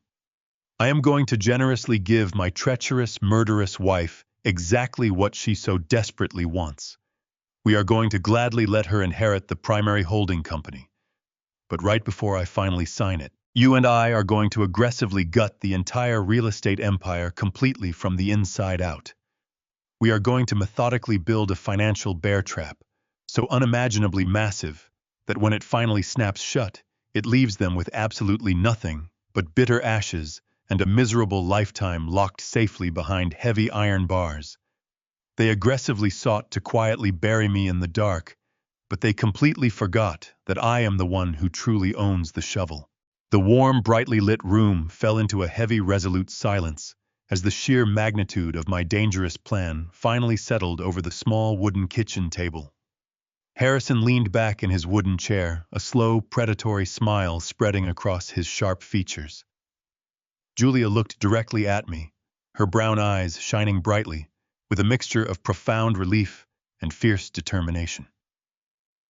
For the first time since the doctor handed me my death sentence at Northwestern Memorial, I actually felt a genuine surge of vital energy coursing through my failing body. We were no longer just reacting to their malicious attacks. We were taking absolute control of the entire battlefield. Harrison immediately went to work. He opened a secure encrypted communication channel to his private legal team, issuing rapid-fire instructions to begin drafting the necessary corporate restructuring documents. I sat back and focused on regulating my shallow breathing, allowing the medical antidote to continue, fighting the toxic heavy metals ravaging my internal organs. Every few minutes, a sharp spike of pain would radiate through my abdomen, but I pushed it firmly aside. I had to remain entirely lucid. I looked over at Leo, who was standing quietly by the front door like a loyal guardian. I asked him to go down to the dark green pickup truck and retrieve the main cell phone I had left in the glove compartment. I knew I needed to turn it back on.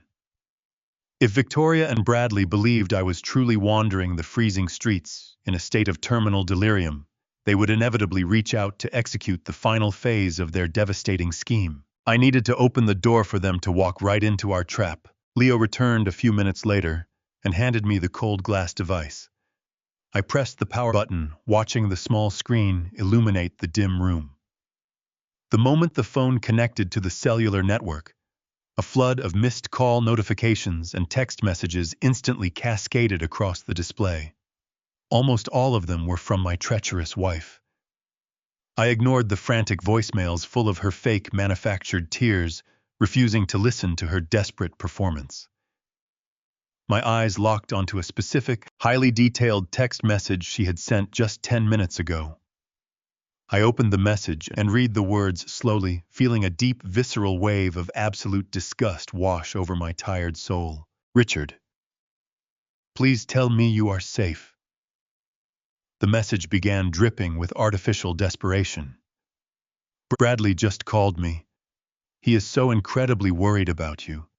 He says that given your rapidly declining medical condition, you urgently need to electronically sign these enclosed corporate tax exemption forms tonight. He explained that these specific documents will absolutely protect the holding company from massive federal penalties when you pass away. I am attaching the secure digital link here. Please just click it and sign, darling. I just want to preserve your beautiful legacy. I love you so much. Please come home to me. I handed the phone across the table to Harrison. Read this, I instructed quietly. He carefully took this device from my hand, his sharp eyes rapidly scanning the lengthy text message. A dark, completely humorless chuckle escaped his thin lips as he gently set the glowing phone down right next to his sleek silver laptop. They are getting impatient. Harrison noted, his voice laced with pure professional contempt. They know your biological clock is ticking down rapidly. They need that signature officially logged into the corporate servers before your death certificate is printed.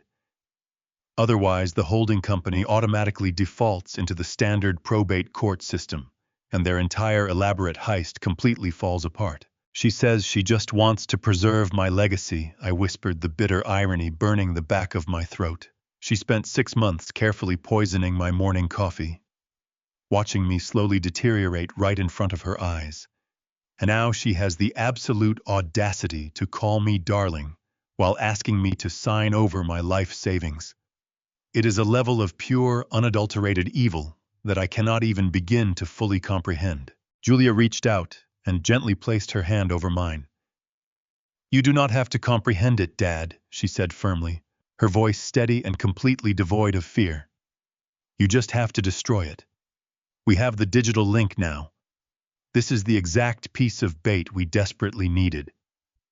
Once Harrison finishes restructuring the core assets and moving the clean money into the irrevocable blind trust, you can click that link and give them exactly what they asked for. I nodded slowly, letting the cold, calculating logic wash away the lingering emotional pain. The text message was not just a horrific betrayal.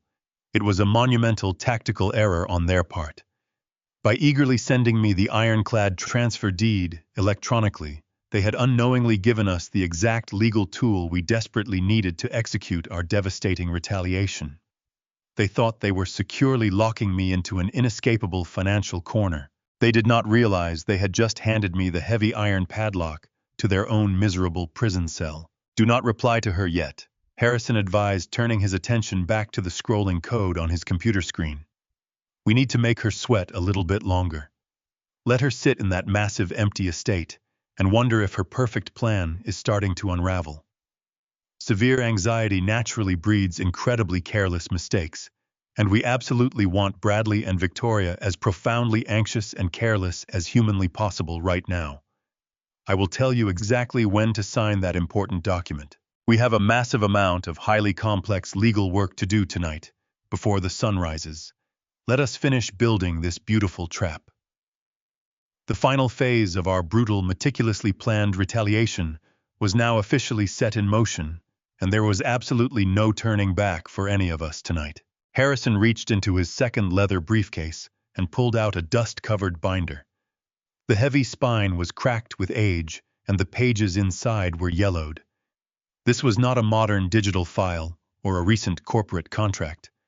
This was the original physical blueprint of my commercial real estate empire, drafted in 1996 when my holding company was a small startup operating out of a cramped office. I watched as Harrison carefully flipped through the delicate pages, his long fingers tracing the densely typed legal clauses. He was looking for a very specific, deeply buried provision that I had insisted on including when I first incorporated the business.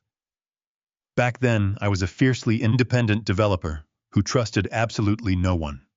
I wanted an ultimate, unbreakable fail-safe to guarantee that no hostile board of directors, no greedy corporate raiders, and certainly no treacherous executives could ever forcibly strip me of my life's work. "Here it is," Harrison announced, his voice vibrating with dark satisfaction.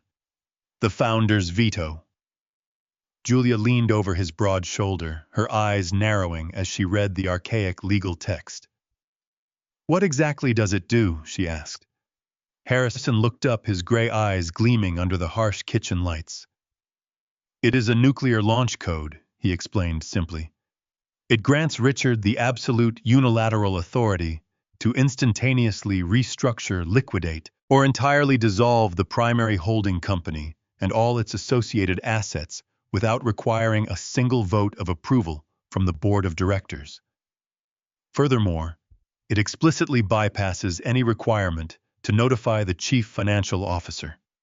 It was a paranoid, brilliant piece of corporate armor, and because it was buried in the foundational 1996 charter, Bradley completely overlooked it when he drafted Victoria's transfer deed. Bradley mistakenly assumed he had securely locked all the digital doors, but he forgot to check the original physical foundation of the house. I felt a cold, tight smile touch my lips. Bradley was a creature of the modern digital age. He relied entirely on sleek financial software and electronic banking protocols. He had dismissed the old dusty paper trails of the past. That massive oversight was going to cost him his freedom. "We are going to use that veto right now," I instructed, firmly ignoring the ache radiating from my poisoned liver. "I want to separate the absolute core of my empire from the hollow, bleeding shell that Bradley has currently created." Harrison cracked his knuckles, a loud sound in the quiet apartment, and turned his full attention back to his sleek silver laptop. "We are establishing an irrevocable blind trust," Harrison stated, his fingers flying across the glowing keyboard at lightning speed. "This new heavily fortified legal entity will be completely independent from the primary holding company. It will be an impenetrable financial fortress." I dictated the specific terms as Harrison typed the binding legal framework. We methodically moved every single profitable commercial skyscraper, every high-value residential development, and every clean, untouched bank account directly into the trust. We transferred the lucrative properties in downtown Chicago, the luxury waterfront estates, and the successful international joint ventures. We stripped the primary holding company of its absolute best, most valuable components, severing the healthy financial arteries with surgical precision. It was an unprecedented corporate maneuver executed entirely in the shadows of a modest apartment, while the rest of the city slept. Julia watched in stunned silence as the volume of my lifetime of hard work was meticulously secured and protected behind an impenetrable wall of modern corporate law. "I am naming you as the primary beneficiary and the managing trustee, Julia," I told her softly, my voice filled with unwavering certainty. "Everything I have ever truly built, everything that is clean and honest now legally belongs entirely to you." She opened her mouth to protest, tears welling up in her brown eyes, but I raised my hand to stop her.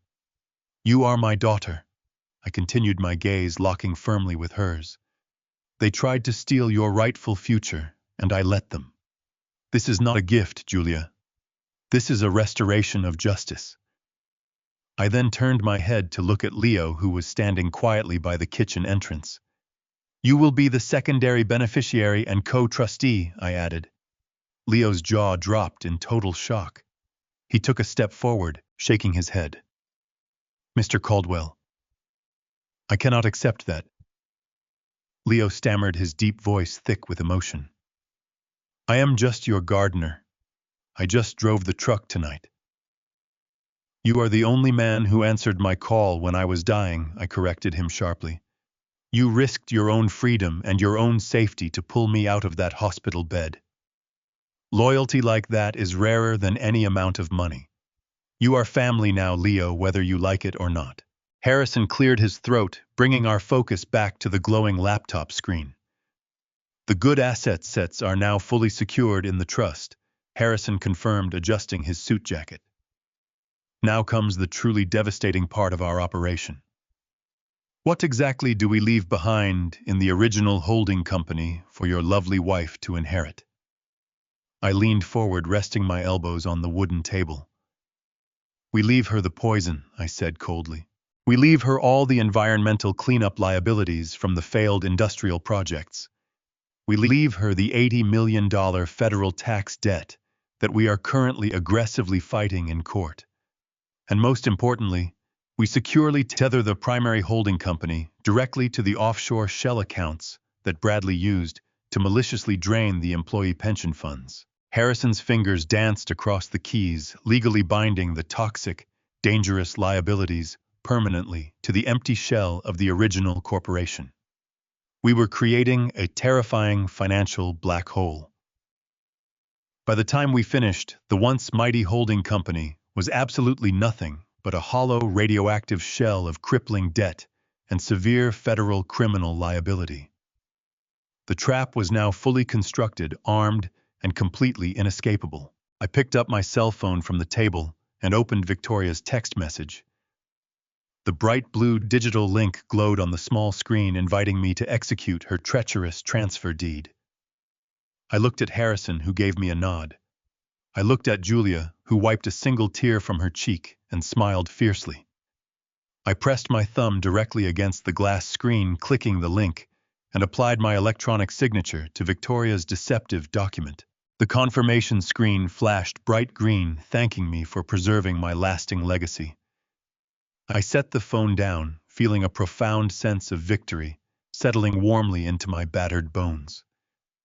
Victoria and Bradley were currently celebrating in my mansion, raising glasses of champagne to my approaching demise. They genuinely believed they had successfully stolen $150 million without leaving a trace. They had absolutely no idea that my requested digital signature had legally transformed them both into the sole undisputed owners of a catastrophic, inescapable federal crime. The magnificent lethal financial bomb was now perfectly loaded, silently ticking down the final seconds. We simply needed to wait for the morning light to finally arrive now.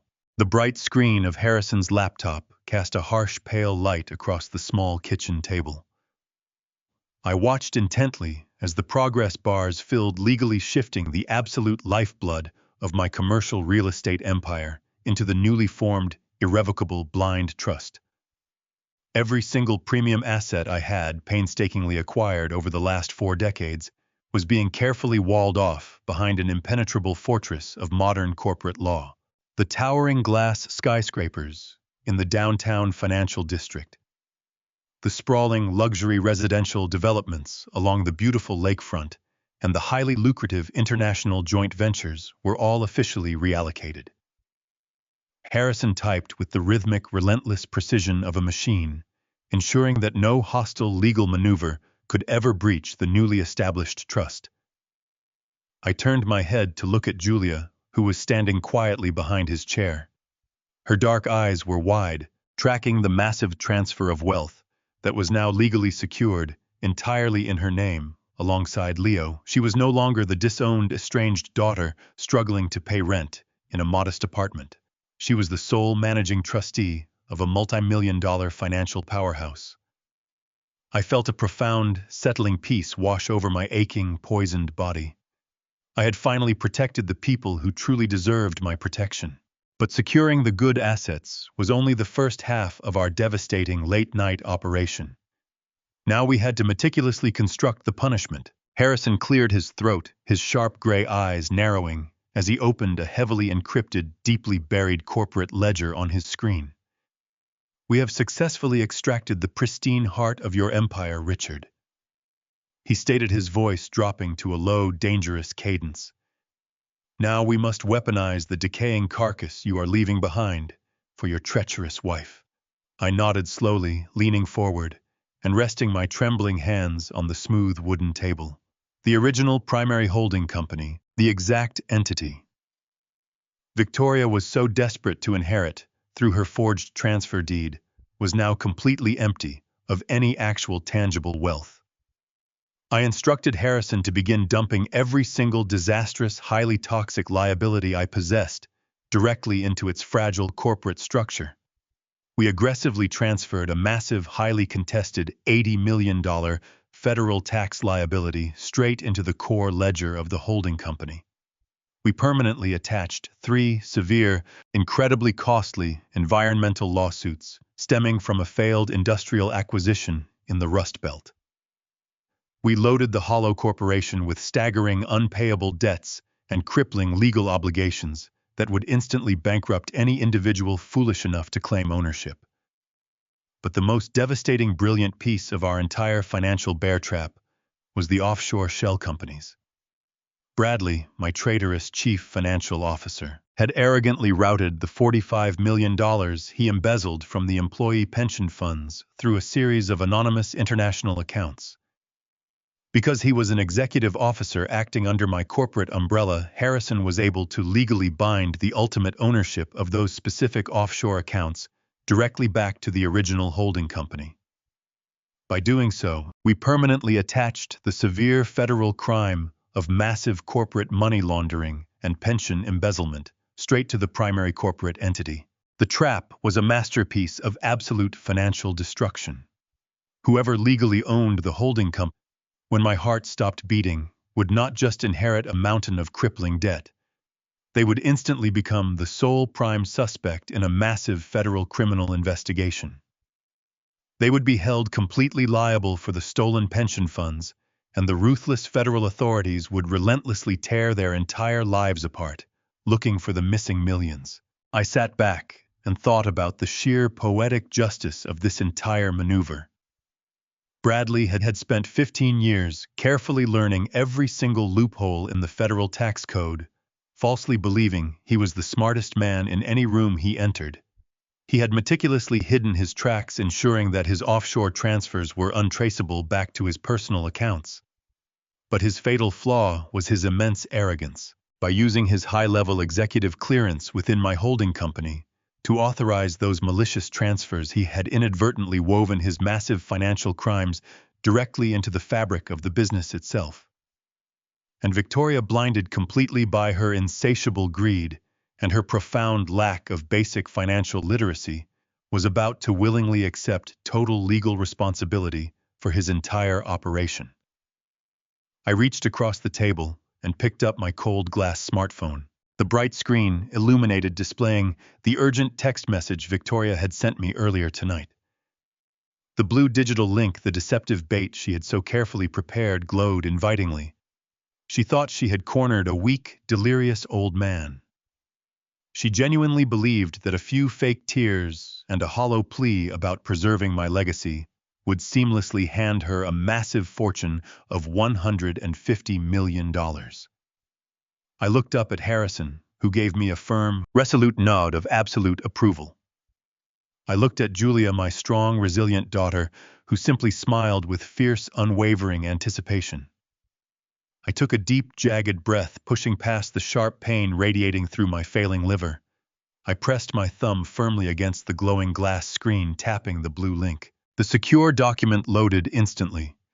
It was the ironclad transfer deed, filled with dense, predatory legal language designed to bypass the probate courts and hand everything directly to Victoria.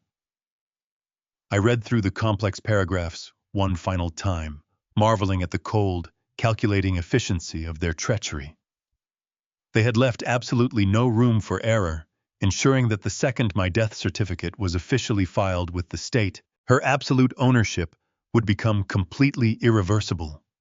They had treated me as a stepping stone to their unlimited wealth, an obstacle to be quietly removed. I did not hesitate for a single second. I used my index finger to carefully draw my electronic signature on the bottom line and hit the submit button. A bright green confirmation graphic flashed across the small screen, enthusiastically thanking me for preserving my lasting legacy. I set the phone down on the table, feeling a dark, triumphant satisfaction settle deep into my bones. The physical pain in my body was entirely eclipsed by the tremendous psychological victory I had just secured. Victoria and Bradley were likely pouring expensive champagne right now in my luxurious mansion, gleefully celebrating their flawless victory. They had absolutely no idea that my simple digital signature had just legally transformed them into the sole owners of an inescapable catastrophic nightmare. She thought she had just inherited a billion-dollar real estate empire, but she had actually just inherited a guaranteed lifetime sentence in a federal prison. Our work in the shadow of the night was finally complete. The magnificent lethal bomb was perfectly loaded and silently ticking. All I had to do now was play my part and orchestrate my own tragic demise. The brutal reckoning was rapidly approaching, and they were completely unprepared for the absolute devastation that was about to rain down upon their heads. I leaned back in my wooden chair, letting the quiet stillness of the apartment wash over me. The hardest part of the physical battle was over. Now the psychological warfare was about to begin in earnest. The next 48 hours were a blur of meticulous, highly illegal maneuvering. To successfully catch a predator, you must give them exactly what they expect to see. Harrison reached out to a deeply compromised medical examiner he had once saved from a crippling malpractice lawsuit many years ago. By the dark dawn of the third day, the trap was officially sprung. A set of perfectly fabricated medical records was securely uploaded to the state database. The undeniable narrative was that my compromised liver had finally surrendered to a rapid, unexplained autoimmune failure during the night. The death certificate was signed and filed before the freezing sun fully rose over the lake. I was legally a ghost. Harrison executed the paperwork with chilling efficiency, ensuring that Victoria received the formal notification from the hospital authorities exactly on schedule. The poisoned bait was taken by the wolves in my own house. By 9, the breaking news had saturated the city.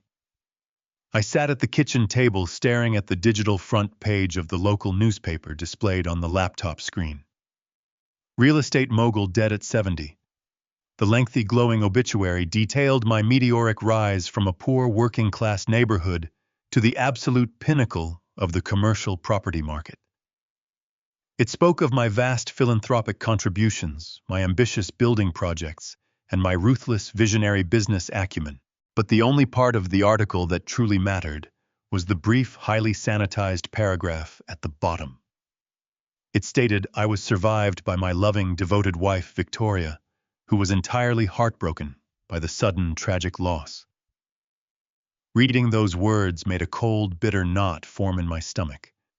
She was playing the devastated, grieving widow to the press, while secretly preparing to cash out my life savings behind closed doors. The private doctor arrived at the modest apartment shortly after noon to administer the massive dose of the vital medical antidote. The chalky, dense blue liquid coated my dry throat, fighting the lingering toxic traces of the heavy metal poison that Victoria had so patiently fed me every single morning. My physical strength was steadily returning, but my abused body was still incredibly frail from the relentless internal damage. I could not walk more than a few short steps without severe, agonizing tremors, shaking my weak legs uncontrollably. Harrison had perfectly anticipated this frustrating physical limitation. He successfully procured a sleek black medical wheelchair, ensuring I could remain completely mobile today without expending my deeply depleted energy reserves. I dressed slowly, deliberately, putting on the most expensive, impeccably tailored dark suit I owned in my entire wardrobe. I adjusted my dark silk tie with trembling fingers, staring intensely at my pale, bruised reflection in the small bathroom mirror. If I was going to attend my very own funeral, I was going to do it looking like the undisputed king of the corporate empire they had so foolishly tried to steal from me. Leo drove the dark green pickup truck through the crowded, noisy city streets, pulling smoothly into the heavily secured private rear alley of the magnificent Grand Cathedral in the heart of the bustling downtown district. Harrison had already heavily bribed the head of the church maintenance staff to keep the back service elevators completely clear of any wandering personnel or curious security guards. Leo carefully helped me into the padded wheelchair, his strong, steady hands gripping the rubber handles tightly to prevent me from slipping. We navigated the narrow, winding stone corridors in total, suffocating silence. The cool air smelled strongly of old polished wood-burning wax candles and heavy expensive floral arrangements that I had unknowingly paid for. We bypassed the busy main sanctuary, entirely taking a hidden steep service ramp up to the elevated shadowy choir balcony that directly overlooked the vast ornate marble altar. Leo positioned my black wheelchair perfectly behind a thick carved wooden partition, ensuring I remained entirely hidden from the lower floor. From this high concealed vantage point, I had an absolute unobstructed view of the entire grand cathedral, while remaining completely invisible to the sad mourners, currently gathering in the polished wooden pews far below. I looked down at the massive dark mahogany casket resting peacefully at the very front of the sprawling altar. It was completely closed, securely surrounded by hundreds of towering white lilies and vibrant red roses that perfectly framed the tragic scene. It was deeply surreal to stare directly at my own final resting place, knowing with absolute certainty that the expensive wooden box was entirely empty inside. The heavy wooden front doors of the cathedral opened widely, and a steady, somber stream of mourners began to slowly fill the polished wooden benches. I clearly saw rival real estate developers, ambitious city politicians, and dozens of my own highly paid corporate employees filing into the grand room, holding their heads down in respectful, solemn silence. They were all gathering here today to deeply mourn a powerful man who was actually sitting silently directly above their heads, watching their every single move like a silent phantom.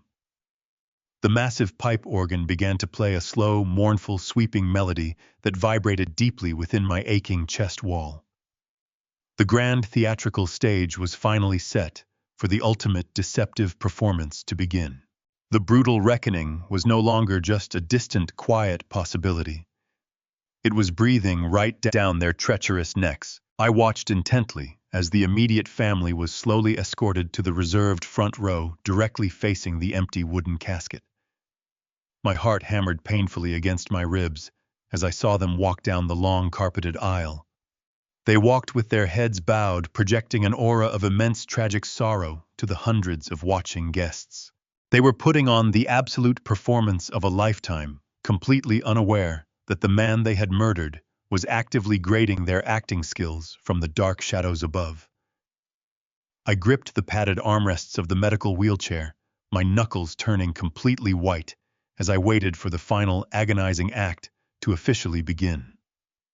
The wait was excruciatingly painful, but the anticipated reward of absolute total destruction kept my racing mind perfectly sharply focused. I could clearly see the elaborate stained glass windows, casting scattered colorful reflections across the silent, polished stone floors.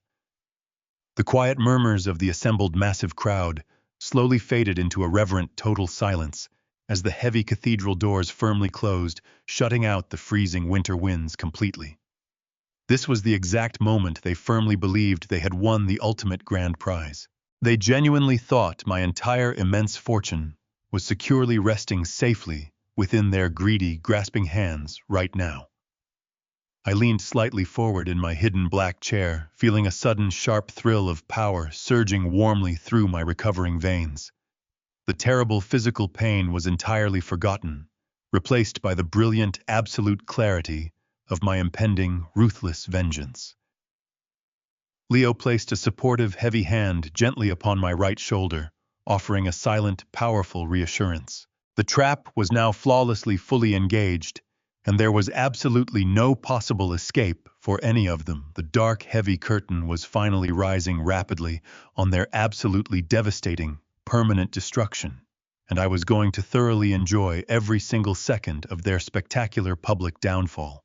The heavy wooden doors at the far end of the grand cathedral swung shut with a resounding thud. It sealed the freezing Chicago winter outside and locked the crowded congregation within the soaring stone walls. I adjusted my posture slightly in the padded medical wheelchair, leaning closer to the edge of the carved wooden balcony partition.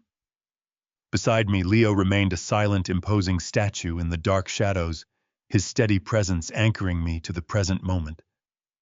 Down below, the massive, empty mahogany casket rested perfectly under the brilliant, multicolored light filtering through the towering stained glass windows. The magnificent pipe organ tapered off into a soft, mournful hum.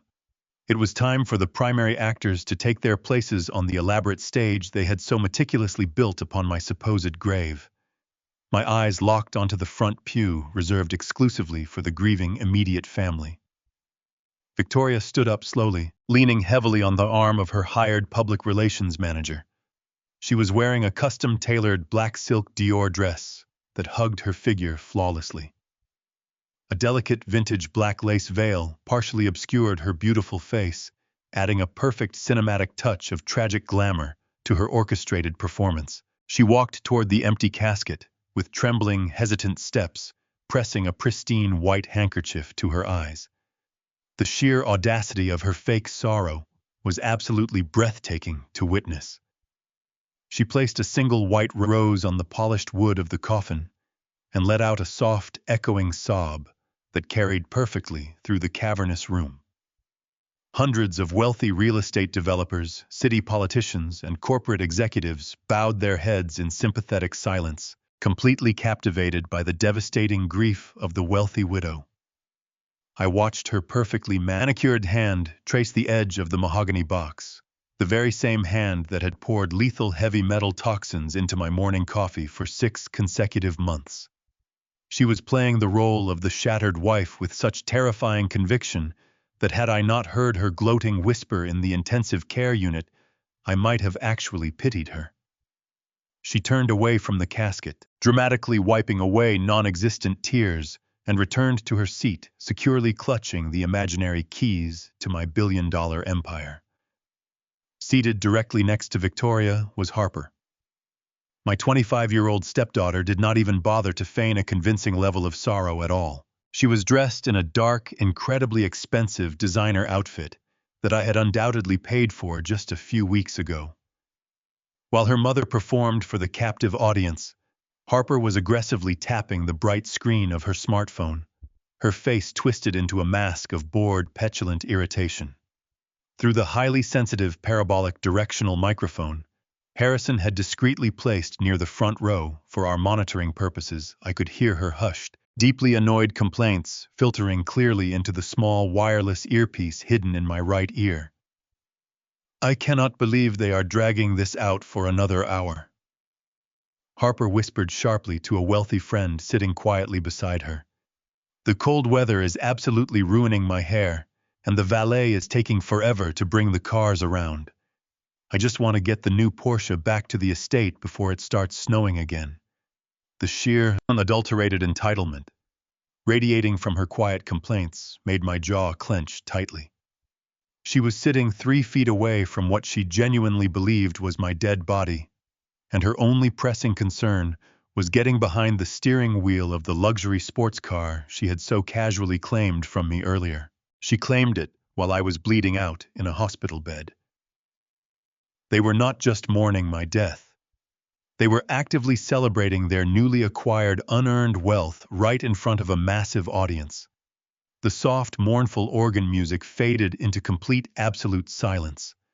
A tall, distinguished figure stepped out from the front row and walked with measured, somber dignity toward the elevated wooden podium. It was Bradley, my trusted chief financial officer of 15 years, the invisible mastermind who had ruthlessly drained $45 million from my loyal employees, securely routed the stolen funds through offshore shell accounts, and calmly supplied the military-grade poison that nearly ended my life. He adjusted his dark suit jacket, smoothed the lapels, and looked out over the massive crowd with an expression of profound, devastating loss. He gripped the edges of the wooden podium, taking a deep, shaky breath before leaning into the microphone. "We are gathered here today to honor a true titan of industry," Bradley began, his deep voice echoing powerfully through the stone cathedral. "Richard Caldwell was not just my brilliant boss. He was my mentor, my guiding light, and my closest friend here today." The absolute hypocrisy of his words hit me like a physical blow to the chest. He paused perfectly, allowing his fake grief to resonate with the silent audience.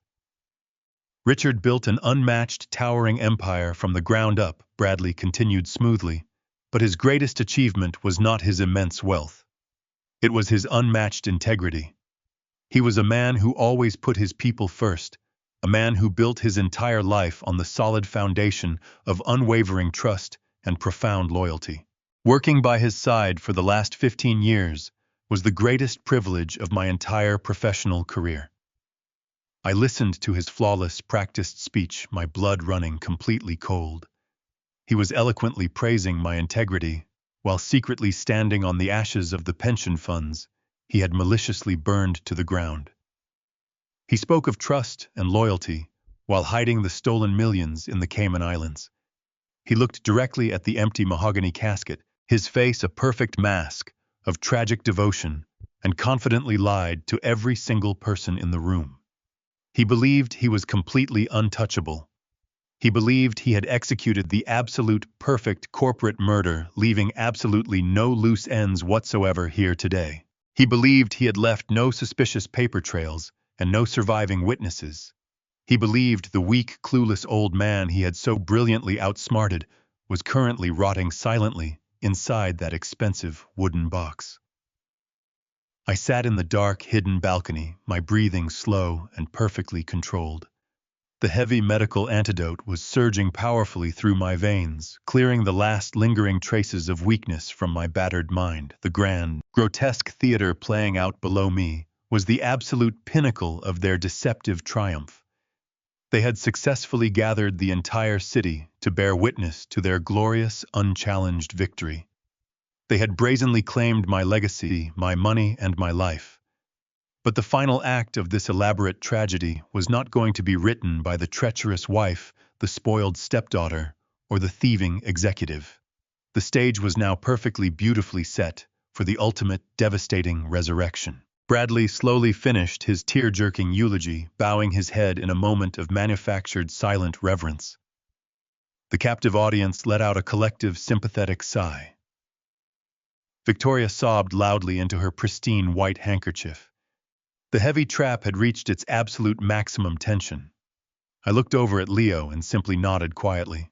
The trap was fully engaged, and there was no escape for them. The dark, heavy curtain was rising rapidly on their destruction, and I was going to enjoy their downfall. Down below, at the grand marble altar, Bradley stepped back from the carved wooden podium. He bowed his head, maintaining his flawless facade of a broken, grieving corporate executive. The massive congregation of wealthy developers, politicians, and employees let out a collective breath of shared sorrow. Several people in the front pews reached for their handkerchiefs. Victoria leaned forward in her seat, dabbing her dry eyes behind her black lace veil. Beside her, Harper crossed her arms and checked her smartphone screen, completely detached from the elaborate performance surrounding her. The presiding minister slowly rose from his ornate chair to deliver the final prayer and dismiss the gathered mourners. It was the precise moment Victoria and Bradley had been waiting for, the exact threshold where my real estate empire would transition directly into their eager, blood-stained hands. From the second row of the polished mahogany pews, Harrison stood up. My brilliant, ruthless corporate attorney buttoned his suit jacket with agonizingly slow precision. He stepped out into the center aisle, the rhythmic sound of his leather shoes echoing against the cold stone floor shattered the reverent silence of the towering cathedral. A wave of confusion rippled through the massive crowd. Victoria lifted her head, the black lace veil shifting as her eyes darted toward the aisle. Bradley froze halfway to his seat, his broad shoulders tensing with sharp alarm. He recognized Harrison immediately. He knew the formidable reputation of the man walking confidently toward the altar, and he knew Harrison did not belong in their carefully scripted program. Harrison ignored the confused whispers erupting from the back rows. He bypassed the startled minister, entirely stepping smoothly up to the carved wooden podium. He placed his hands firmly on the polished edges and leaned directly into the microphone. The sharp feedback of the sound system echoed off the soaring vaulted ceilings, forcing people in the front row to flinch and cover their ears. He looked down at the empty mahogany casket resting in a sea of white lilies, and then he turned his gray eyes toward the front pew, where my treacherous wife and my thieving chief financial officer were sitting. Before we officially conclude this memorial service, Harrison began, his resonant voice projecting powerfully across the entire cathedral. I have a very important, highly irregular legal announcement to make on behalf of my client. Victoria frowned, her perfectly manicured hands gripping the wooden back of the pew in front of her. She exchanged a nervous glance with Bradley. The mask of the grieving widow was beginning to slip, revealing the terrified predator hiding just beneath the surface. Bradley took a cautious step toward the altar, his face pale and drawn. Harrison Bradley interrupted smoothly, attempting to project an aura of professional authority to the crowd. This is a highly inappropriate time for corporate business. We are here to deeply mourn the tragic loss of a great man. Please step down immediately. Harrison smiled. It was a cold expression, entirely devoid of warmth. I assure you, Bradley, this is not about corporate business, Harrison replied, his voice dripping with unmistakable mockery. This is a deeply personal matter. You see, my client specifically requested that I personally ensure his final wishes were executed perfectly here today. He demanded the absolute final word at his own funeral. The cathedral fell completely silent. The tension in the cavernous room became a suffocating physical weight, pressing down on the hundreds of assembled guests. No one dared to speak. No one dared to breathe. Victoria slowly stood up from her seat, her dark eyes wide with mounting horror. Harper finally looked up from her smartphone screen, sensing the catastrophic shift in the atmosphere. My client, Mr. Richard Caldwell, would like to say his final goodbyes to all of you personally right now, Harrison announced, his voice ringing with absolute triumph. At that exact moment, the heavy oak doors at the back of the elevated choir balcony swung open with a massive crash. The loud sound echoed through the silent cathedral like a powerful clap of thunder. The sudden, incredibly deafening noise caused the entire massive congregation to frantically turn their heads upward in absolute unison. The massive glass chandelier hanging from the vaulted stone ceiling seemed to tremble from the sheer force of the sudden impact. I stood perfectly still for a long, agonizing moment, allowing the absolute shock of my living physical presence to thoroughly saturate the terrified minds of every single person present in the vast, echoing cathedral. I pushed myself up from the padded medical wheelchair, my legs shaking slightly, but holding firm with the incredible surge of pure adrenaline pumping furiously through my recovering veins. Leo stepped quickly to my side, placing a strong hand on my lower back to offer silent support. I took a deep breath, filling my healing lungs with the cool wax-scented air of the grand sanctuary. I stepped out from the shadows of the wooden partition and walked slowly, deliberately toward the ornate stone railing of the balcony. I was wearing my tailored black suit. My silk tie was knotted perfectly at my throat. My face was ill, but my posture was completely rigid and unyielding. The multicolored light streaming through the massive stained glass windows caught my figure, illuminating me clearly for every single person in the room to witness. A wireless microphone provided earlier by Harrison was clutched tightly in my right hand. Down below, absolute chaos erupted in a matter of seconds. Gasps of terror and screams of disbelief echoed rapidly through the wooden pews. Several prominent real estate developers stood up, pointing trembling fingers toward the high balcony, in total shock. But my eyes were completely locked on the front row. I watched the color drain entirely from Victoria and Bradley. They stared up at me as if they were looking at a vengeful ghost rising directly from the depths of hell. Bradley stumbled backward, his knees giving way as he collapsed heavily onto the hard stone floor. His mouth opened and closed silently, struggling to comprehend the impossible reality standing above him. Victoria clawed desperately at her neck, tearing the vintage black lace veil completely off her face. She was gasping for air, her chest heaving in a violent panic attack. The illusion of her flawless victory was shattering into a million pieces right before her very eyes. I raised the microphone slowly to my lips. The feedback from the sound system instantly silenced the screaming crowd below. I looked directly down at the woman who had spent 6 months pouring lethal heavy metal toxins into my morning coffee. I looked at the spoiled stepdaughter who had demanded the keys to my sports car while I was bleeding in a hospital bed. I looked at the treacherous executive who had stolen $45 million from the hardworking people who built my massive empire, Victoria. I echoed smoothly through the microphone. You said you just needed 3 days. Congratulations. You got them. The silence that followed my words was absolute, a heavy, suffocating blanket that pressed down on the grand cathedral. Victoria stood completely frozen in the front pew, her hands clutching the ruined black lace veil she had just torn from her face. Her dark eyes were wide with a terror so profound it seemed to hollow her out. She was staring at a dead man speaking to her from the balcony, her orchestrated reality shattering into jagged pieces. I handed the wireless microphone back to Leo, who offered me a resolute nod of encouragement. I did not need the wheelchair anymore. The adrenaline surging fiercely through my veins had banished the lingering weakness of the poison. I turned and began my descent down the winding stone staircase that led directly to the main sanctuary floor. Each deliberate step I took echoed loudly in the cavernous, deadly quiet space. The congregation parted like a terrified sea as I emerged from the shadows and walked slowly down the center aisle. Prominent developers, politicians, and my corporate employees stared at me with their mouths hanging open in utter disbelief. Some physically recoiled, stepping back into the wooden pews as if I were a true phantom. I ignored them all. My gaze was locked entirely on the front row, where the architects of my attempted murder were drowning in their own panic. I reached the front of the altar and stood directly beside the empty mahogany casket they had eagerly purchased to bury me in. I looked directly at Victoria.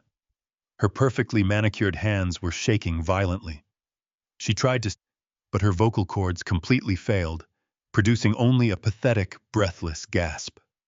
Richard, she finally managed to stammer, her voice cracking under the weight of her immense fear. You are alive. We thought you were gone. She took a hesitant step forward instinctively, trying to slip back into the role of the devoted wife. I raised my hand sharply, stopping her dead in her tracks. The time for your miserable lies is officially over, Victoria. I stated, my voice echoing clearly across the room without the need for a microphone. I know absolutely everything about the thallium you poured into my coffee every single morning. I know about your greedy countdown by my hospital bed. And I know all about the ironclad transfer deed you begged me to electronically sign 2 days ago while I fought for my life. Her face turned a sickening shade of ash white. She stumbled backward, bumping heavily into the polished wooden pew. Harrison, standing quietly to my right, raised his hand and snapped his fingers. Instantly, the projector screens mounted behind the marble altar flared to bright life. Instead of displaying beautiful religious imagery or fond photographic memories of my life, the massive screens were completely filled with dense legal and financial documents. The stark black and white text illuminated the front of the sanctuary, displaying the undeniable evidence of our late-night corporate restructuring operation. I turned to face the massive screens, gesturing calmly to the highly detailed legal documents towering above us. By the power of the exact transfer deed you had me sign, Victoria, I announced, ensuring every person in the room could hear the finality in my tone. You are now the sole undisputed legal owner of Caldwell Holdings. Her eyes darted frantically up to the bright screens, a flicker of greedy hope momentarily cutting through her terror. She genuinely thought she had still somehow won. She thought the corporate empire was legally hers. I watched that fleeting hope bloom for a fraction of a second before I ruthlessly crushed it to dust. The corporation you currently own is completely empty, Victoria, I explained coldly, delivering the devastating truth. My attorneys and I spent the last 48 hours actively moving every single liquid asset, profitable commercial property, and clean bank account into an irrevocable blind trust that you can never touch. All that remains in the hollow shell of the holding company you proudly inherited is absolute financial ruin. You did not inherit a billion-dollar real estate empire today. Congratulations on assuming an $80 million federal tax debt, 3 catastrophic environmental lawsuits, and crippling liabilities that will instantly bankrupt you the moment you leave this church. The absolute magnitude of the financial devastation hit her like a physical blow. Her legs gave way entirely, and she collapsed heavily onto the cold stone floor, letting out a harrowing scream of pure despair. But I was not finished. I turned my attention to Bradley. My treacherous chief financial officer was leaning heavily against the wooden podium, sweating profusely, his chest heaving with rapid, panicked breaths. He had finally realized the true, terrifying scope of the financial bear trap we had meticulously built. And worst of all, Bradley, I continued, my voice dropping to a dangerous cadence. We legally tethered the primary holding company directly to the specific offshore shell accounts you used to drain $45 million from the employee pension funds. You arrogantly used my corporate infrastructure to mask your international money laundering operation. Now Victoria holds the full federal liability for your massive embezzlement, and the evidence tying you directly to the stolen funds has already been handed over to the authorities.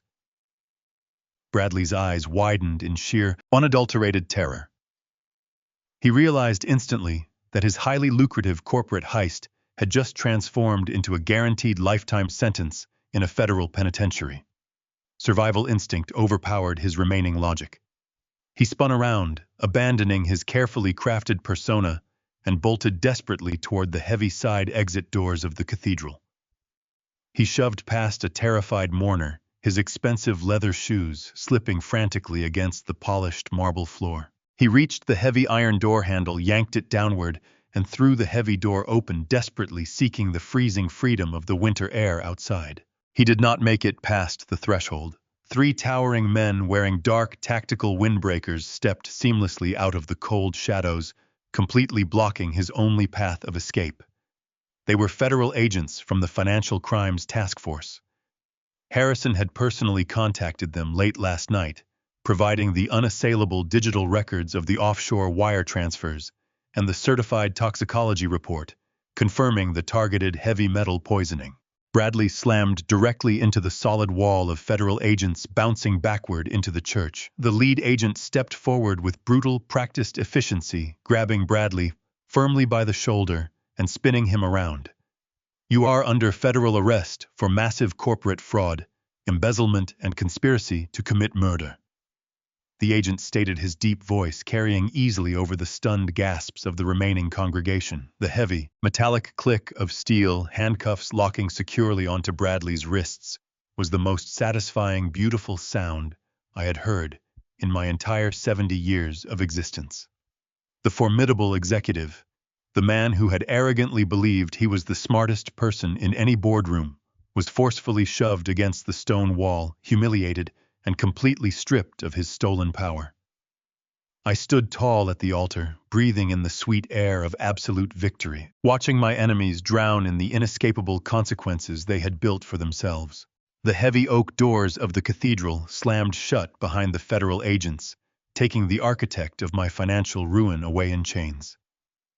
The echo of that metallic click hung in the cold air, leaving behind a profound, terrifying stillness. The grand illusion was completely shattered. The congregation of wealthy elites and ambitious politicians murmured in stunned disbelief, slowly backing away from the front pews, as if the remaining members of my treacherous family were highly contagious. Harper was the first to break the heavy silence. My spoiled stepdaughter stood up, her face twisted into a mask of petulant, uncomprehending rage. She stomped her expensive designer heel against the polished marble floor, completely ignoring the magnitude of the federal crimes that had just been exposed right in front of her. "What about my car?" Harper shrieked, her voice echoing shrilly through the massive stone sanctuary. "What about the new Porsche and the estate? You cannot just take everything away from us. We legally deserve those things. Before I could even formulate a response to her stunning audacity, Julia stepped smoothly out from the shadows of the side aisle. My brilliant, resilient biological daughter walked purposefully toward the center of the altar. She reached into her tailored blazer pocket and pulled out a heavy silver keyring. The bright emblem of the luxury sports car caught the multicolored light streaming through the stained glass windows. "That car does not belong to you," Julia stated, her voice projecting with absolute, unyielding authority. "That car, along with the primary estate and every single liquid asset my father actually earned, now belongs entirely to the irrevocable blind trust." Julia did not hand the keys over. Instead, she turned and tossed them casually over her shoulder. They clattered loudly across the stone floor, sliding directly into the shallow, decorative baptismal fountain near the front entrance with a quiet splash. "You have exactly 1 hour to vacate my estate," Julia commanded coldly. "If you are still on the property when the private security team arrives, you will be arrested for criminal trespassing." Harper gasped in sheer horror, finally realizing that the endless river of unearned wealth had dried up permanently. She turned and ran out of the cathedral, leaving her mother entirely alone to face the devastating consequences. Victoria remained on the floor, her custom black silk dress pooling in the dust. The glamorous, confident predator, who had poisoned my morning coffee for 6 months, was completely gone. She was now just a pathetic, terrified woman staring at the terrifying reality of a massive federal tax debt and an empty holding company. She crawled forward on her hands and knees, grasping desperately at the perfectly creased fabric of my trousers. "Richard, please," Victoria sobbed, her face stained with ruined makeup and genuine terror. "You have to believe me. I did not want to do any of this. Bradley forced me into it. He manipulated me.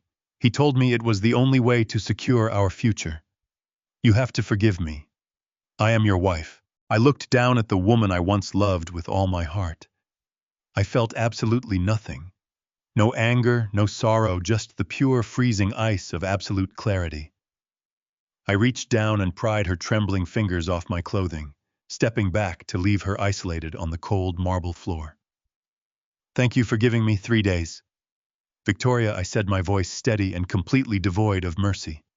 It was exactly the time I needed to take out the trash.